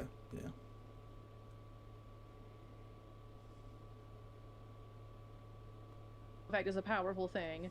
Also, is it weird that they didn't try to make straight people gay by implanting gay balls into them? I don't know, that just seems weird to me. Some Soviet psychiatrists also believed in this power of hormones to shape sexuality, like Protopopov. As the director of the Faculty of Psychiatry at Kharkiv State University, Protopopov supervised an attempt to replicate the Steinark study, which failed because, like, duh, and then Protopopov never revisited homosexuality as a subject ever again. While Western studies on homosexuality often involved the study of sex hormones, the USSR was limited from going in that same direction by the lack of access to readily— Exactly, one straight bollock and all of a sudden they can't wash their own ass. One straight bollock and all of a sudden they're posting incel memes on Twitter.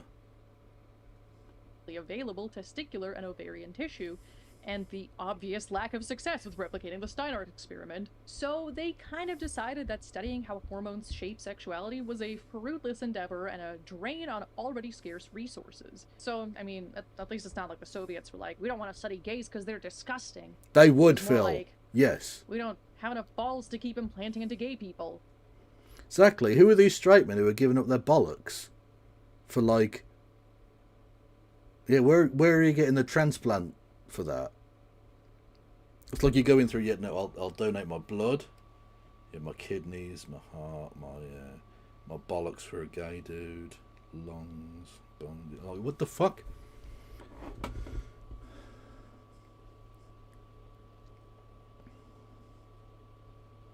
Where are you getting your ball and tears from? You know? Which is still weird, I'll admit. Putting balls into people does not make them straight. Don't ask me how I know. I'm just kidding. But they didn't know that at the time. Meanwhile, other Soviet psychiatrists like Viktor... I think they did. I'm sorry, no. I think they did know that. I think the people who were saying that were just homophobes desperately coping. You are coping and seething. Oh, I need to find a scientific way of doing homophobia. No, you're just a dickhead. Believed that psychotherapy and hypnosis were the best solution to homosexuality because it was actually a trauma response, the result of childhood trauma, and the only real cure was prophylaxis, preventing the trauma in the first place. Some psychiatrists, like N.I. Sklar, were hostile towards queerness and denied that it was transhistorical and transcultural, citing Freudian theories to justify those claims. Both of those are wrong, by the way. Being gay is cool and good. You'll notice that in this video, I do not argue whether queerness is a thing that exists or not, because of course it exists. I'm not the one that has to deny reality in order to believe that. Making queerness into a question of medicine rather than law and politics allowed for this plurality of viewpoints to be expressed regarding issues of queerness, since doctors didn't have a party line to uphold. But it also created some dilemmas and raised some questions. As a doctor or a psychiatrist, what was your role when dealing with a queer person? Do you assist the individual in accepting themselves? Or do you attempt to cure them? Do you attempt to prevent future cases of this anomaly from occurring? Or do you just accept Oh, it as Phil, that's grim. That's grim. a thing? Obviously the answer is like, yeah, you should be getting people to accept themselves for their normal human variation that doesn't harm anyone, but they didn't know that at the time. Well, it sounds like there were a lot of Soviet doctors that did know that, but some of them did not. So, the fact that these questions were left unanswered meant that many cases of queerness were handled never on a mind the case-by-case basis. This meant that some queer people who saw psychiatrists were subjected to weird experimental therapies and attempts to cure them via psychotherapy or hypnosis, while others were institutionally approved to basically keep doing what they were doing. For example, in January and February 1929, subcommittees of the Expert Medical Council were called upon by Commissar of Health Samashko to assist the Justice Commissariat in formulating a response to a request from a citizen Kamenev of the Tatar ASSR for a change of sex, перемена пола. The experts gathered at this meeting decided that, taking into account that homosexuals in some cases are mental No, I don't think testicles do create hormones when they're transplanted or whatever. No. Although you don't really get... Do you get testicle transplant? Don't they just give you a fake bollock? Isn't it all prosthesis? Basically, I don't know. My knowledge of genital surgery is, I mean, very, very limited. hermaphrodites, the Neuropsychiatric Commission believes that the issue of them should be considered in relation to the legislation that exists regarding hermaphrodites. But either way, putting a straight bollock as if that's a thing, putting the testicle of a heterosexual into the body of a homosexual will not make them not homosexual. It will just make them homosexual with a bollock scar. And probably a grievance against society, which, you know, fair enough. Language is clearly very outdated. It's like real weird to read now. There's a Russian Telegram channel called A Spy in the Archives, who I assume is a Russian historian who has access to the Soviet archives, who actually found the 1926 document that these experts based their decision off of. True, John. Determining that Kamenev could indeed go ahead with the gender transition and live life as a woman, allowing her to wear women's clothing, changing her passport to a female. Hitler only had one straight ball because the other was in the Albert Hall. There you go. That's the modern woke interpretation of that song.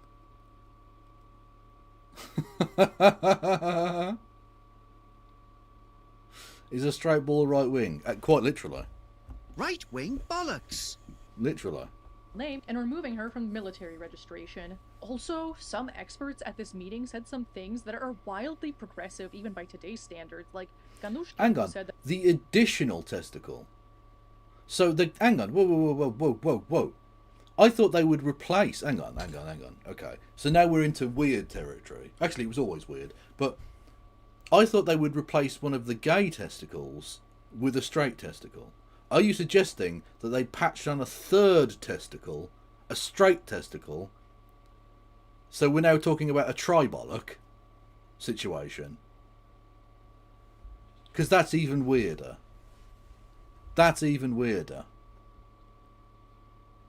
Also, they've not thought about the women involved in this. Are there many women attracted to the triple ball situation? I don't know. Yeah, also that's got to be one very strong straight ball to overpower the two gay balls. The fuck am I talking about? Gentlemen, this is Democracy Manifest. that he actually got a lot of requests for this type of thing, and that, unlike what the psychiatrist Brusilovsky said, the question No, to be fair, women don't look at balls very often, which is fair enough, to be honest. of transvestites was indeed very frequent in the USSR, even outside of those backwards areas of the country. Biologist Koltsov said that there's not just one intermediate sex, but likely an infinite quantity of intermediate sexes. Although Koltsov also said that the woman married to Yevgenia Fyodorovna, from earlier first gay marriage fame, was actually suffering and could never be normal, basically claiming that medical experts need to be careful with such circumstances and that such marriages should only take place with approval from experts. And is it like regular medicine where if it doesn't work initially they up the dosage? Do they stitch a fourth bollock on? And is there a limit? Is there like with radiotherapy, they can only go so far before it becomes dangerous? Is it like you can't get to double digits? That's too many bollocks. The weight of it, you'd have back problems. It'd be terrible. So, basically proposing that same-sex marriages should exist, but only with medical approval. Another medical professional also discussed two cases of masculinized women that wore military uniforms. One was the wife of a man with whom she had kids while being a commander in the Red Army in a high post. The other didn't have a family, but according to Rahamanov, there was no need to apply special measures in either case, and he proposed solving each issue on a case-by-case basis. Obviously, given that there was a plurality of viewpoints being expressed, not everyone was progressive, and some of these experts viewed homosexuality as a mental infection caused by external circumstances that could lead to undesirable outcomes like men trying to get out of military service. Overall, though, medical professionals... Oh yeah, gay men famously don't want to ever go and hang out with lots of men in close proximity. Right. seem to have been fascinated by this topic, and according to Healy, indeed, health officials looked forward to the clarification of... It looked like a Neolithic carving. No, it'd be like one of those biblically accurate genitals, and it's just like 12 bollocks and 3 cocks. Fuck it, why not? Why did the bollocks get all of the love? Why can't I have a straight cock stitched onto me? What a sentence! What a sentence! Imagine that. Imagine that. I have just asked the question, why can't I have a straight cock stitched onto me?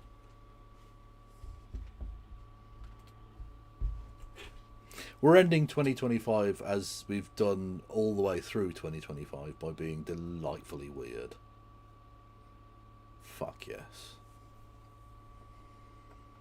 of the right, prava, of transvestites to enter into marriage with persons of the same sex, and the right of doctors to produce operations to change the sex of transvestites. Victory is ours! The fact that you have followed after that sentence, Darius, suggests you will get on well here.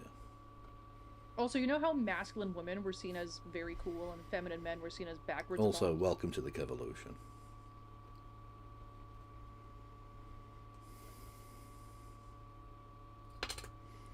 They were making Franken heterosexuals. No, they were just... Ladies and gentlemen, we got him! Victory is ours! Not so much Franken heterosexuals, but... Abby normal. Young Frankenstein jokes.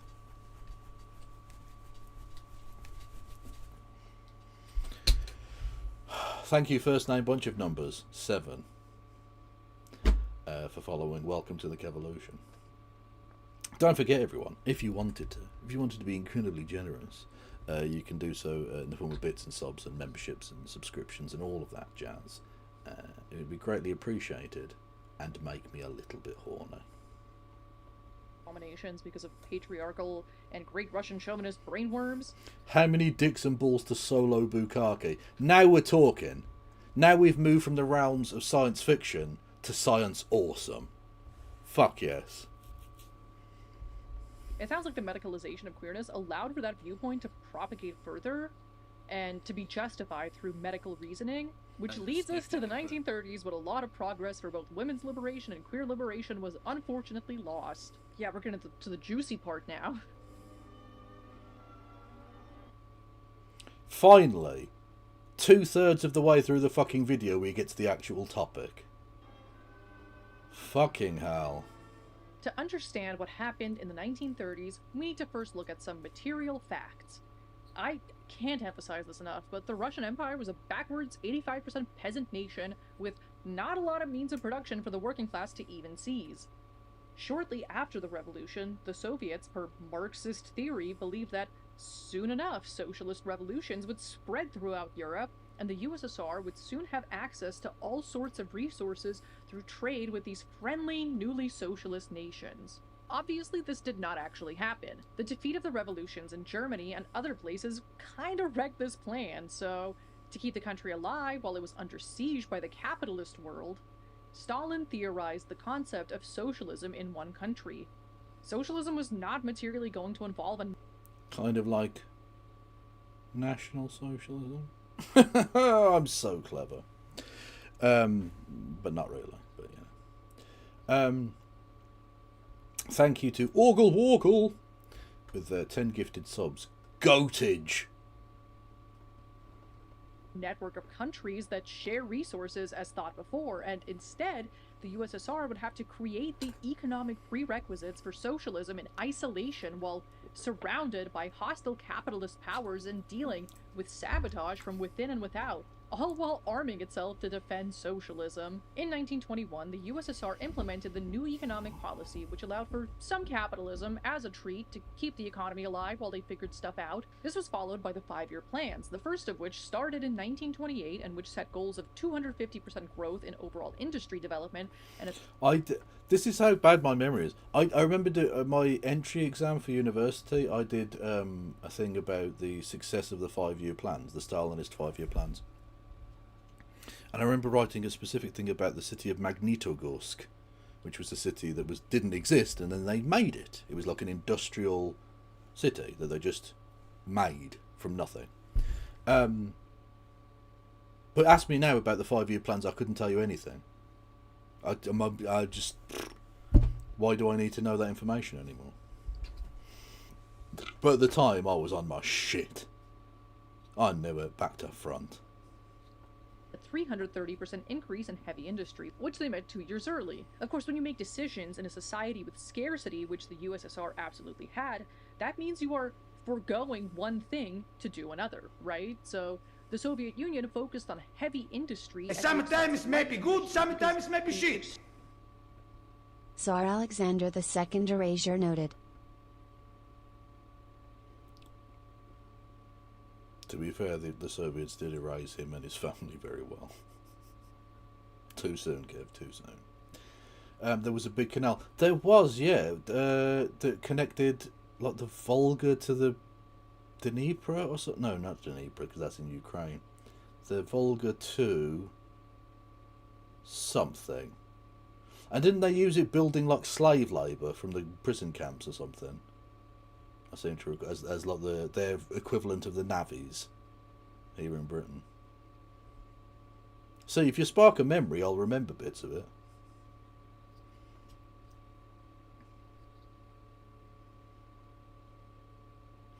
Would having a cock sewn onto you be an addicectomy?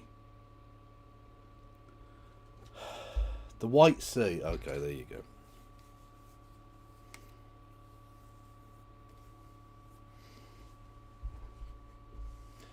See, I knew that as soon as she started talking about adding bollocks, it was gonna be a thing. There were gonna be people were gonna take that and run with it in the chat. I knew it. Thank you, Rachel. Much love.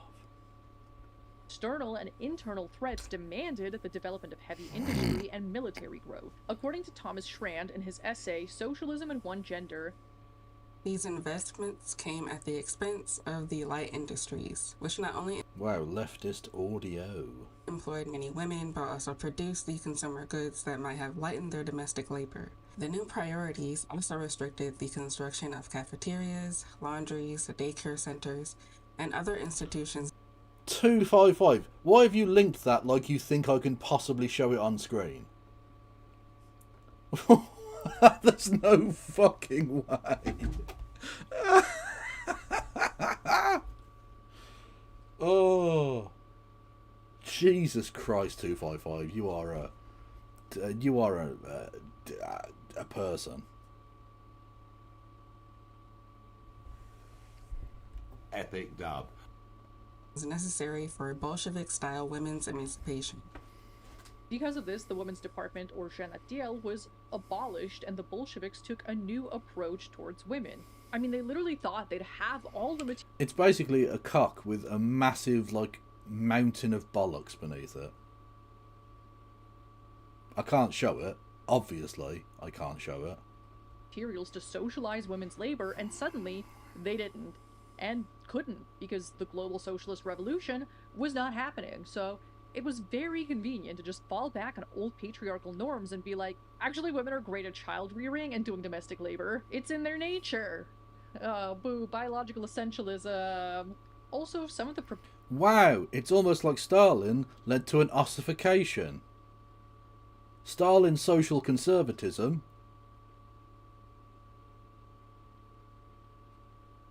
Well, of course it's shaved. It's post-surgery. They'd have to shave, wouldn't they? Come on now. Dr.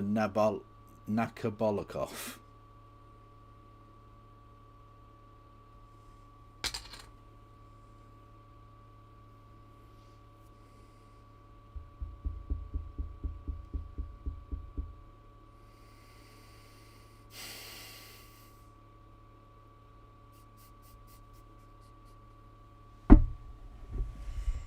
Are you sure about that? Anyway, Stalin's social conservatism led to a regression in social policy. Oh, it's crazy, I know. Progressive policies the Bolsheviks implemented unfortunately led to some gnarly contradictions. Making divorces super easy to get led to many women literally getting abandoned by their husbands and effectively losing their source of material support, so they kind of had to dial back some of that progressiveness to handle those contradictions while building up a material base that allowed for people to actually get their needs met first. The ideal was that marriage would be a consensual institution based on love, but it was still based on material need, and women still needed legal protections against abandonment. This wouldn't have been the case if the USSR was already a fully industrialized nation with a surplus of housing and other resources, but that was not the material reality, and the Soviets had to contend with material reality. As Leslie Feinberg states in their article, 1930s Soviet Union Adabolakon. shift. Women's and same-sex rights. All I'll say is that, the bollock discussion happened 10 minutes ago, and you're still going.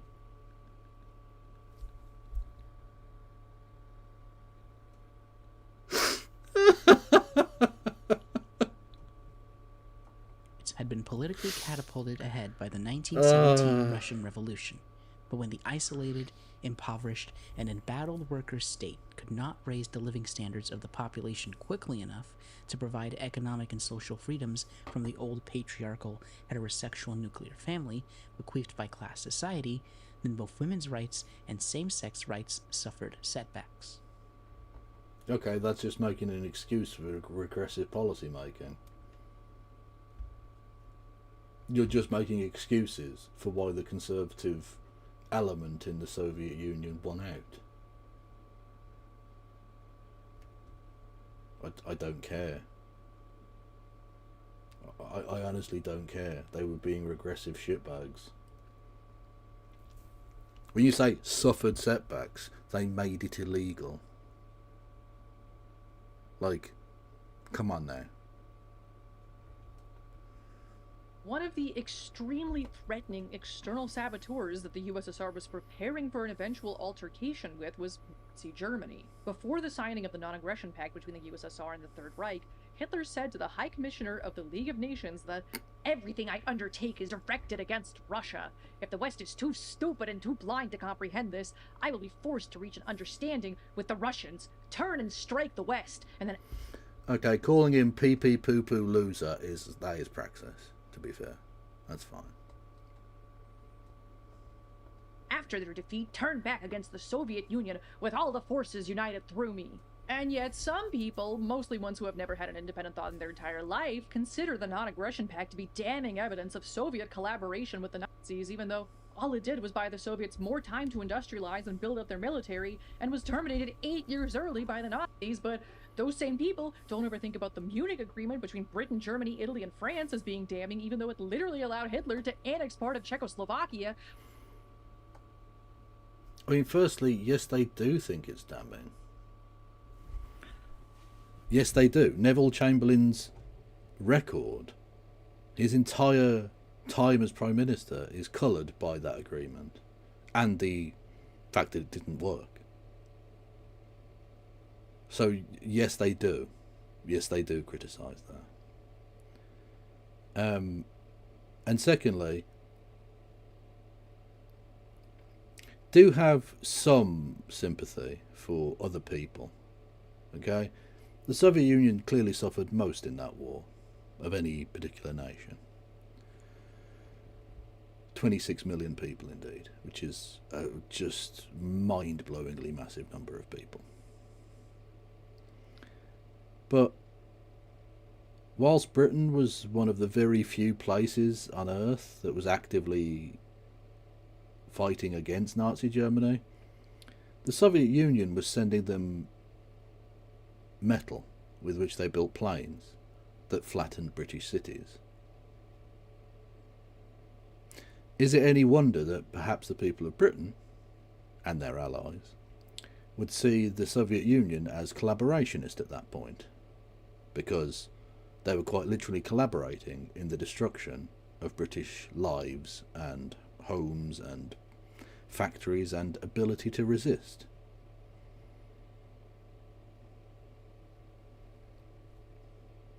Yeah. Also, if it was just about buying time for the Soviet Union, why was all the land grabby stuff in there? Why was all the imperialist land grabby stuff there? Why was that in the agreement? That didn't need to be there. Why did the USSR enforce the agreement? Because you seem to forget this. You say it was terminated 8 years early. Partly. The Soviet Union complied with one specific part of that agreement until 1991. That being the annexation of the Baltic nations into the Soviet Union, which were previously independent nations. So it wasn't really fully abandoned until many decades after it was supposed to have finished. Just saying.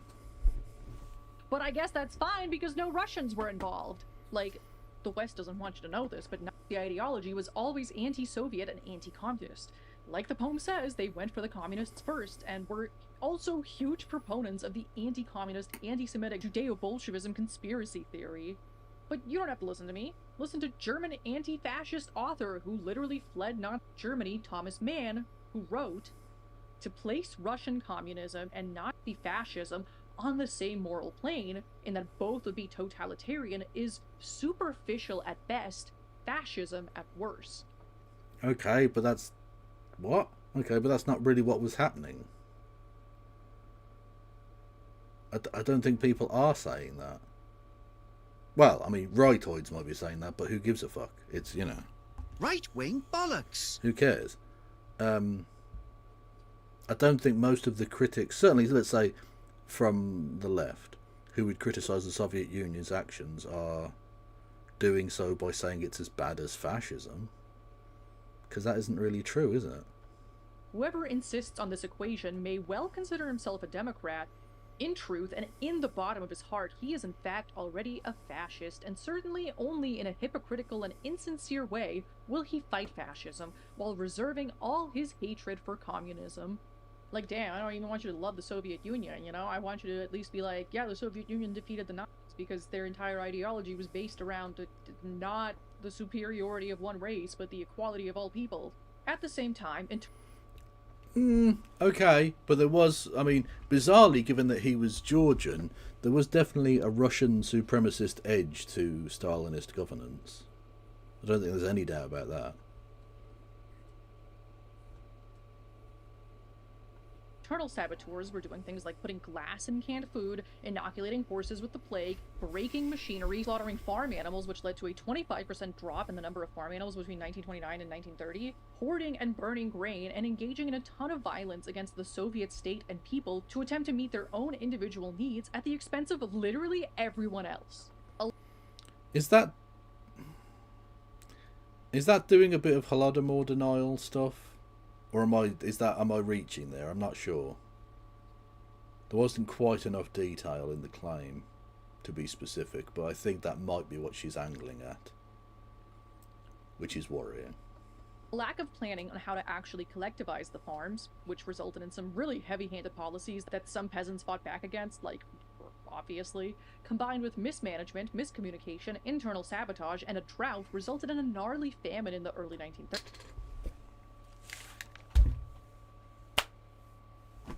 Yeah, I should have just let it play. Yeah, she's doing Holodomor denial now. Okay, cool. But which I mean, very much not cool. 30s, and this was after there had already been a famine in the 1920s, because when your country's being invaded by 14 foreign powers, there's way less of a focus on food production. Who knew? And like only 10 to 11% of the USSR was arable land, so that entire landmass was already prone to droughts and famines, even when it was still the Russian Empire. Also, do you know where my family is from? The part that would have been hit by the famine, yeah. Anyway, it was in this context that sodomy...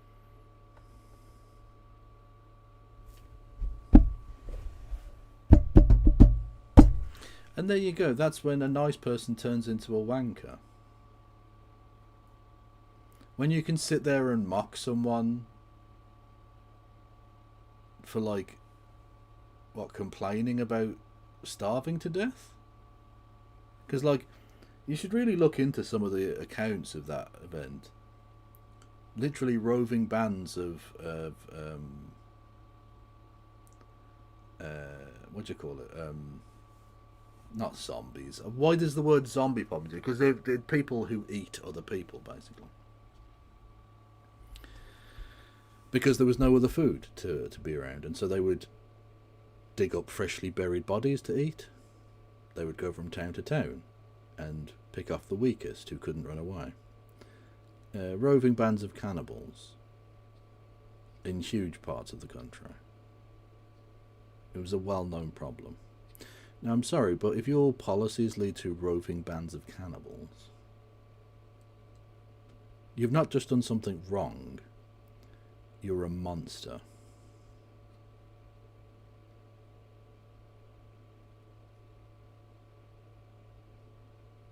And for you to mock people in that situation is genuinely grotesque.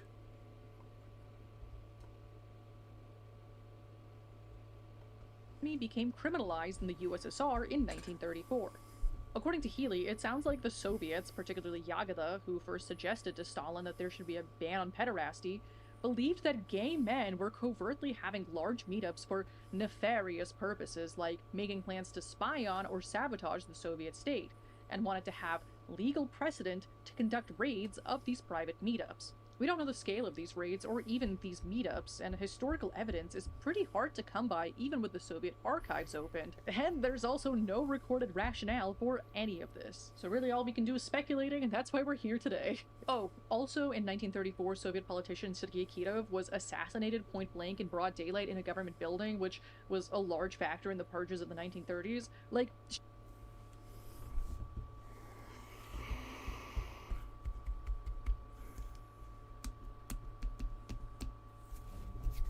he was probably killed by Stalin.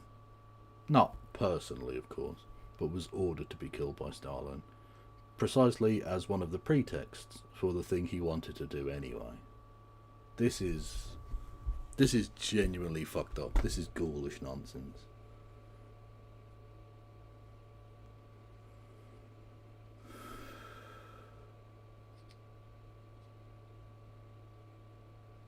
Yeah, this is evil. It's getting crazy. So when a country is dealing with internal and external sabotage, assassinations of government officials, famines, literal Nazis, plots to overthrow the government, and other terrible things, it's not surprising that they would attempt to criminalize any group of people that could potentially be getting up to subversive activities. A country that is unstable will inevitably become more repressive, and that's exactly what happened here. So of course the leaders of a country... I'm hearing a lot of excuses. I'm hearing a lot of excuses for grotesque public policy here. Would be paranoid about large groups of men meeting up to have orgies and assume that they're actually plotting to overthrow the government because there were legitimately people trying to overthrow the government. Was it good? Was it right? No, it was homophobic, bro. That sucks. I hate that. But it makes sense that they thought that in this wacky context where literally anything could appear to be a threat. But yeah, I mean, I still don't like it. According to Leslie Feinberg, honestly, these sorts of people, I think, would defend anything if you slap a hammer and sickle on it. I genuinely do. They would defend anything. Because it's sort of like, it's footballification. It's red team good. Therefore, anything that happens, well, you can just excuse it away. Study of how and why important political rights that had been won for same-sex love and women were reversed in the Soviet Union in the 1930s has to take into consideration the effects of that encirclement economic embargo and isolation, sabotage, civil war, and other weapons of unrelenting attack by world capitalism had on this vast but economically underdeveloped country. Stripping historical reality from these steps backward does historic injustice to the tens of millions of workers and peasants of many nationalities, sexes, genders, and sexualities who built the revolution with their sweat and defended it against the onslaught of world imperialism with their blood. And it merely fans the flames of anti-communism, serving to derail the forward motion of the planet's working class and oppressed peoples towards genuine liberation. This was also not unique to the Soviet Union because at that same time, the West also experienced somewhat of a backlash to the fairly progressive 1920s. In the 1920s, Right, okay, that's true. That's absolutely true. But you think that the West is bad? So surely the USSR doing the same thing is also really fucking bad because they're supposed to be more progressive. Like, what the fuck? Also, you can probably make a lot of the same fucking excuses for the West. You know? Could Ghislaine Maxwell avoid criticism from the left by wearing a hammer and sickle? Probably a bit late. Probably a bit late for her, I think, John. I think you have to be wearing the hammer and sickle when you do the thing for these people to defend them.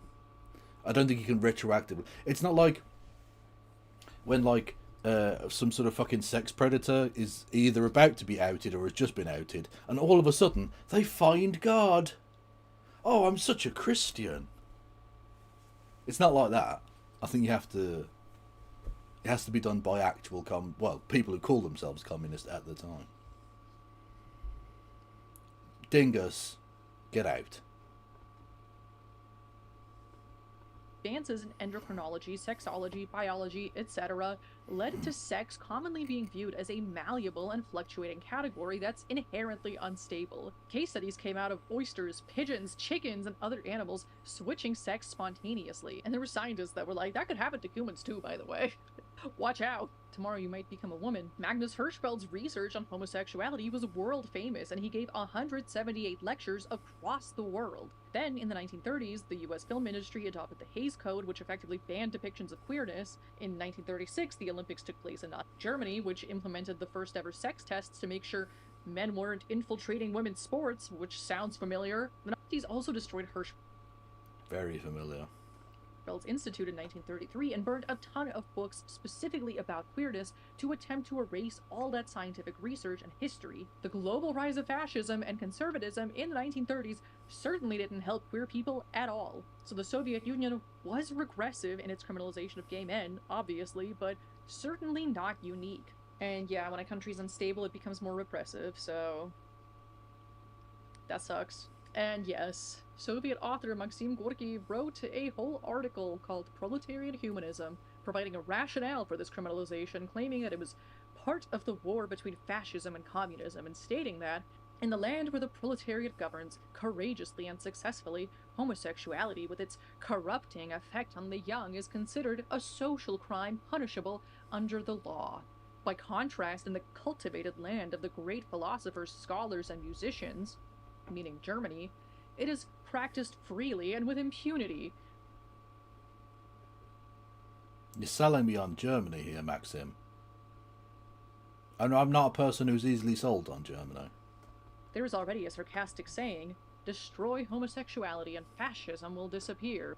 Which, like, yikes! You know, I'm Yeah, that's definitely how that works. Thanks!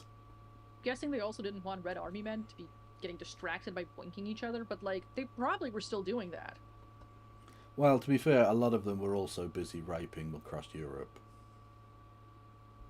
Which happened. Like, at least some of them. Like, there's no way that none of them were boinking, right? These guys definitely explored each other's bodies, and I love that for them. Good.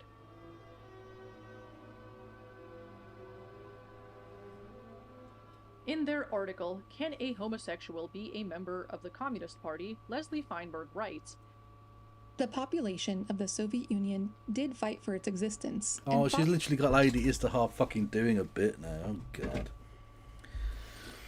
Okay. Hard. more than 20 million gave their lives to defend the worker state against the German imperialist invasion in World War II. And despite all the problems and weaknesses of the USSR and the errors of leaders, on March 17, 1991, some 75%. Lady Istihar, she does, like, she's very much the archetypical, loves the aesthetic of communism. Literally, she dresses like a 1930s Russian woman. Like, for reals. The Soviet people, representing the 15 republics. She's like Tanki Shornad. No, don't be harsh. Of the USSR went to the polls and voted not to allow the worker state to be dismantled. The highest percentage of this vote came from the peoples of Central Asia and the Caucasus, formerly oppressed under Tsarism. Yet world imperialism and the Russian moneyed class trampled on this exercise of workers' democracy by dismantling the worker state soon thereafter. Every error from the Soviet... This is slightly twisting what actually happened there. The vote that took place there was for the continuation of for a country called the USSR, but it wasn't to be the USSR as in it had to be a communist country. It was the unified something republics. I can't even fucking remember the exact wording for it. But it wasn't to be the same country. So even though they did vote to keep the country together, although she's ignoring the fact that large parts of the European Soviet republics, so all of the Balkans, Baltic nations, and Belarus and Ukraine all voted to leave, and all wanted to leave, and then all did leave. But the majority of the Soviet Union did, but it was mostly Russia anyway, because Russia was the dominant power, right? It wasn't to continue the USSR as we now know it. So the idea that continuation from Lenin to Stalin and so on and so on and so forth, that's not true. They're doing a sleight of hand with you there. Soviet period, including the backward law against homosexuality, was used as an excuse and cover to overturn the state. But the aim was not liberation. It was to subject the vast population of the USSR to the exploitation of the capitalist world market. That is true. That is what they wanted to do there. The shock therapy that was done on Russia is a genuine crime against humanity. Today, the modern struggle for world socialism can be strengthened through the honest analysis of the problems and weaknesses that developed in the first successful worker state, but only if it thoroughly rejects the anti-communism behind so much of the existing criticism. And we know now that ending socialism and introducing capitalism actually made outcomes significantly worse for queer people in most, if not all, post-Soviet states. That is true. Which is like extra... Doesn't excuse Stalin making it illegal, but that is the claim she's made there is literally true. For whack when you think about the fact that like post-Soviet transphobia is something that originated in the West and like was not a thing in the Soviet Union, because they were doing gender-affirming care like in the 70s and 80s and 50s. Actually, like throughout the entire time they were doing gender-affirming care. I'm going to make a video about that because that's an interesting topic. And it certainly doesn't help that some so-called Marxists... So she's just gonna, like, is her channel gonna be pink-washing the Soviet Union? Because that's a new take. Given that most of the people who like to whitewash the Soviet Union are incredibly homophobic, it seems, but you know. In these post-Soviet states, and even some outside of them, take the Soviet anti-gay law as a dogma that must be upheld, rather than a historical mistake made in a time of crisis that likely would have been undone in the 90s, given that in the 90s, the USSR was publishing articles presenting transness positively, and even hosted a gay and lesbian film festival. Oh, they would have totally done it. Oh, they would have totally reversed all of that, guys. Honest. My source is that I made it the fuck up. So, like, I think they were going to move in the right direction, but alas, we are in the worst timeline. The trajectory of gay rights in the early USSR was a tragedy of liberatory potential crushed by material circumstances. The initial period was one of the most progressive in the world, grounded in scientific and liberatory ideology. However, the existential threats of economic collapse, internal and external sabotage, and impending war led the Soviet state to prioritize unity, industrial power, and military strength over social liberation, leading to the repression of the very rights it originally championed. There's so much. Please define pinkwashing.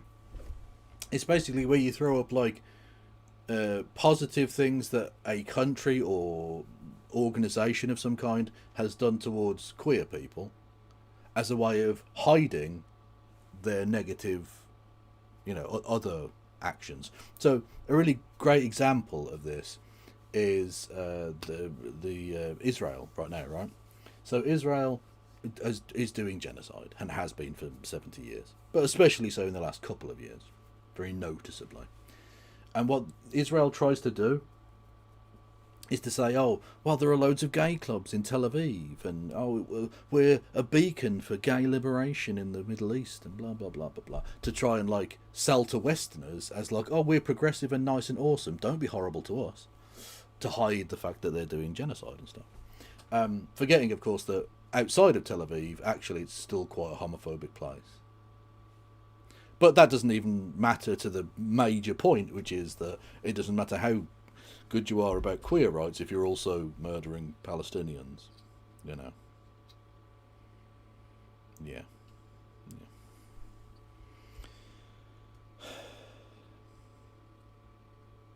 Much to cover when it comes to just the first 2 decades of the USSR's existence. I mean, this video was originally going to cover queerness in the USSR across its entire, 69-year existence, which would be 5 hours long, so obviously I didn't do that, but I hope this at least gives you some insight into why the USSR's approach to queerness went from progressive to regressive over the span of basically a decade. It's very easy to write it off as just Stalin being a regressive, terrible guy, or the Soviets really being evil homophobes, or the flaws of communism as an ideology, but none of those explanations are satisfying, correct, or helpful at all in the struggle for socialism. Instead, we need to admit what the mistakes of former socialist experiments were, understand why they happened, and learn from them so we can do better in the future. Because, before you can correct the pattern, you need to know what the pattern is, right? Well, not electing dickheads like Stalin. Or, I say electing, allowing the rise of people like Stalin. Yeah, stopping that would be a good move. Luckily, Cuba is definitely correcting the pattern. Their 2022 family code is so progressive and gives me so much hope. Also, how are you gonna have fully automated luxury gay space communism if there's no gays? The Bolsheviks clearly didn't consider that. Thanks for watching! This video was made possible by my... Okay, that is genuinely depressing. The flaws of Kevinism. There are no flaws in Kevinism. Please. Let's end with something a bit more positive, shall we?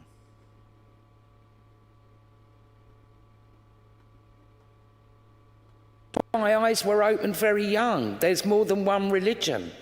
There's more than one way to think. It made my world enormous.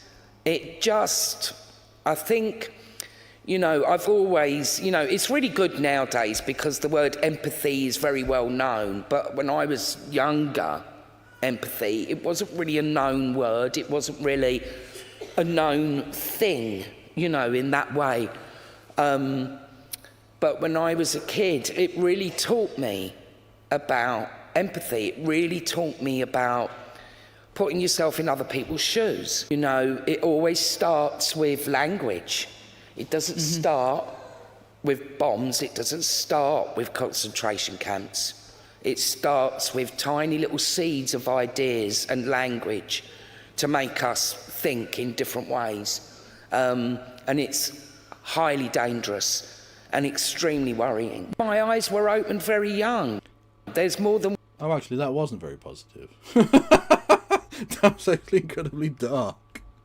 Usually she does some good stuff. Well, I mean, don't get me wrong, it was good stuff, but it wasn't positive. It was... I'm reminded of her saying, there was a fantastic quote, apparently woke just means, being cool with other people and not being a hateful dickhead, which is much better than being, so I'd rather be woke than to be a cunt or something like that. Which, is dope. Yeah, Kathy Burke's fucking awesome. Love Kathy Burke. Good actor as well. No, don't apologise, 255. It was good stuff. I just thought it was going to be more positive than that. Anyway, I'm going to leave you for the evening, chatterinos. You can go about your business.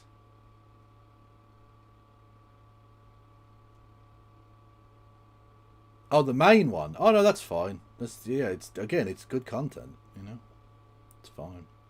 Anyway, let's raid out into various people, see who is going on the platforms and such. Oh no, Justice got a thing going. Okay, cool. We'll go there then. That makes that decision a lot easier. Everyone go and follow No Justice MTG, go and say hello, etc, etc, and I will see you all tomorrow, possibly with No Justice of the MTGs. We shall see. Yeah. Thank you all for listening and watching. Stay beautiful. Free Palestine. No pass around.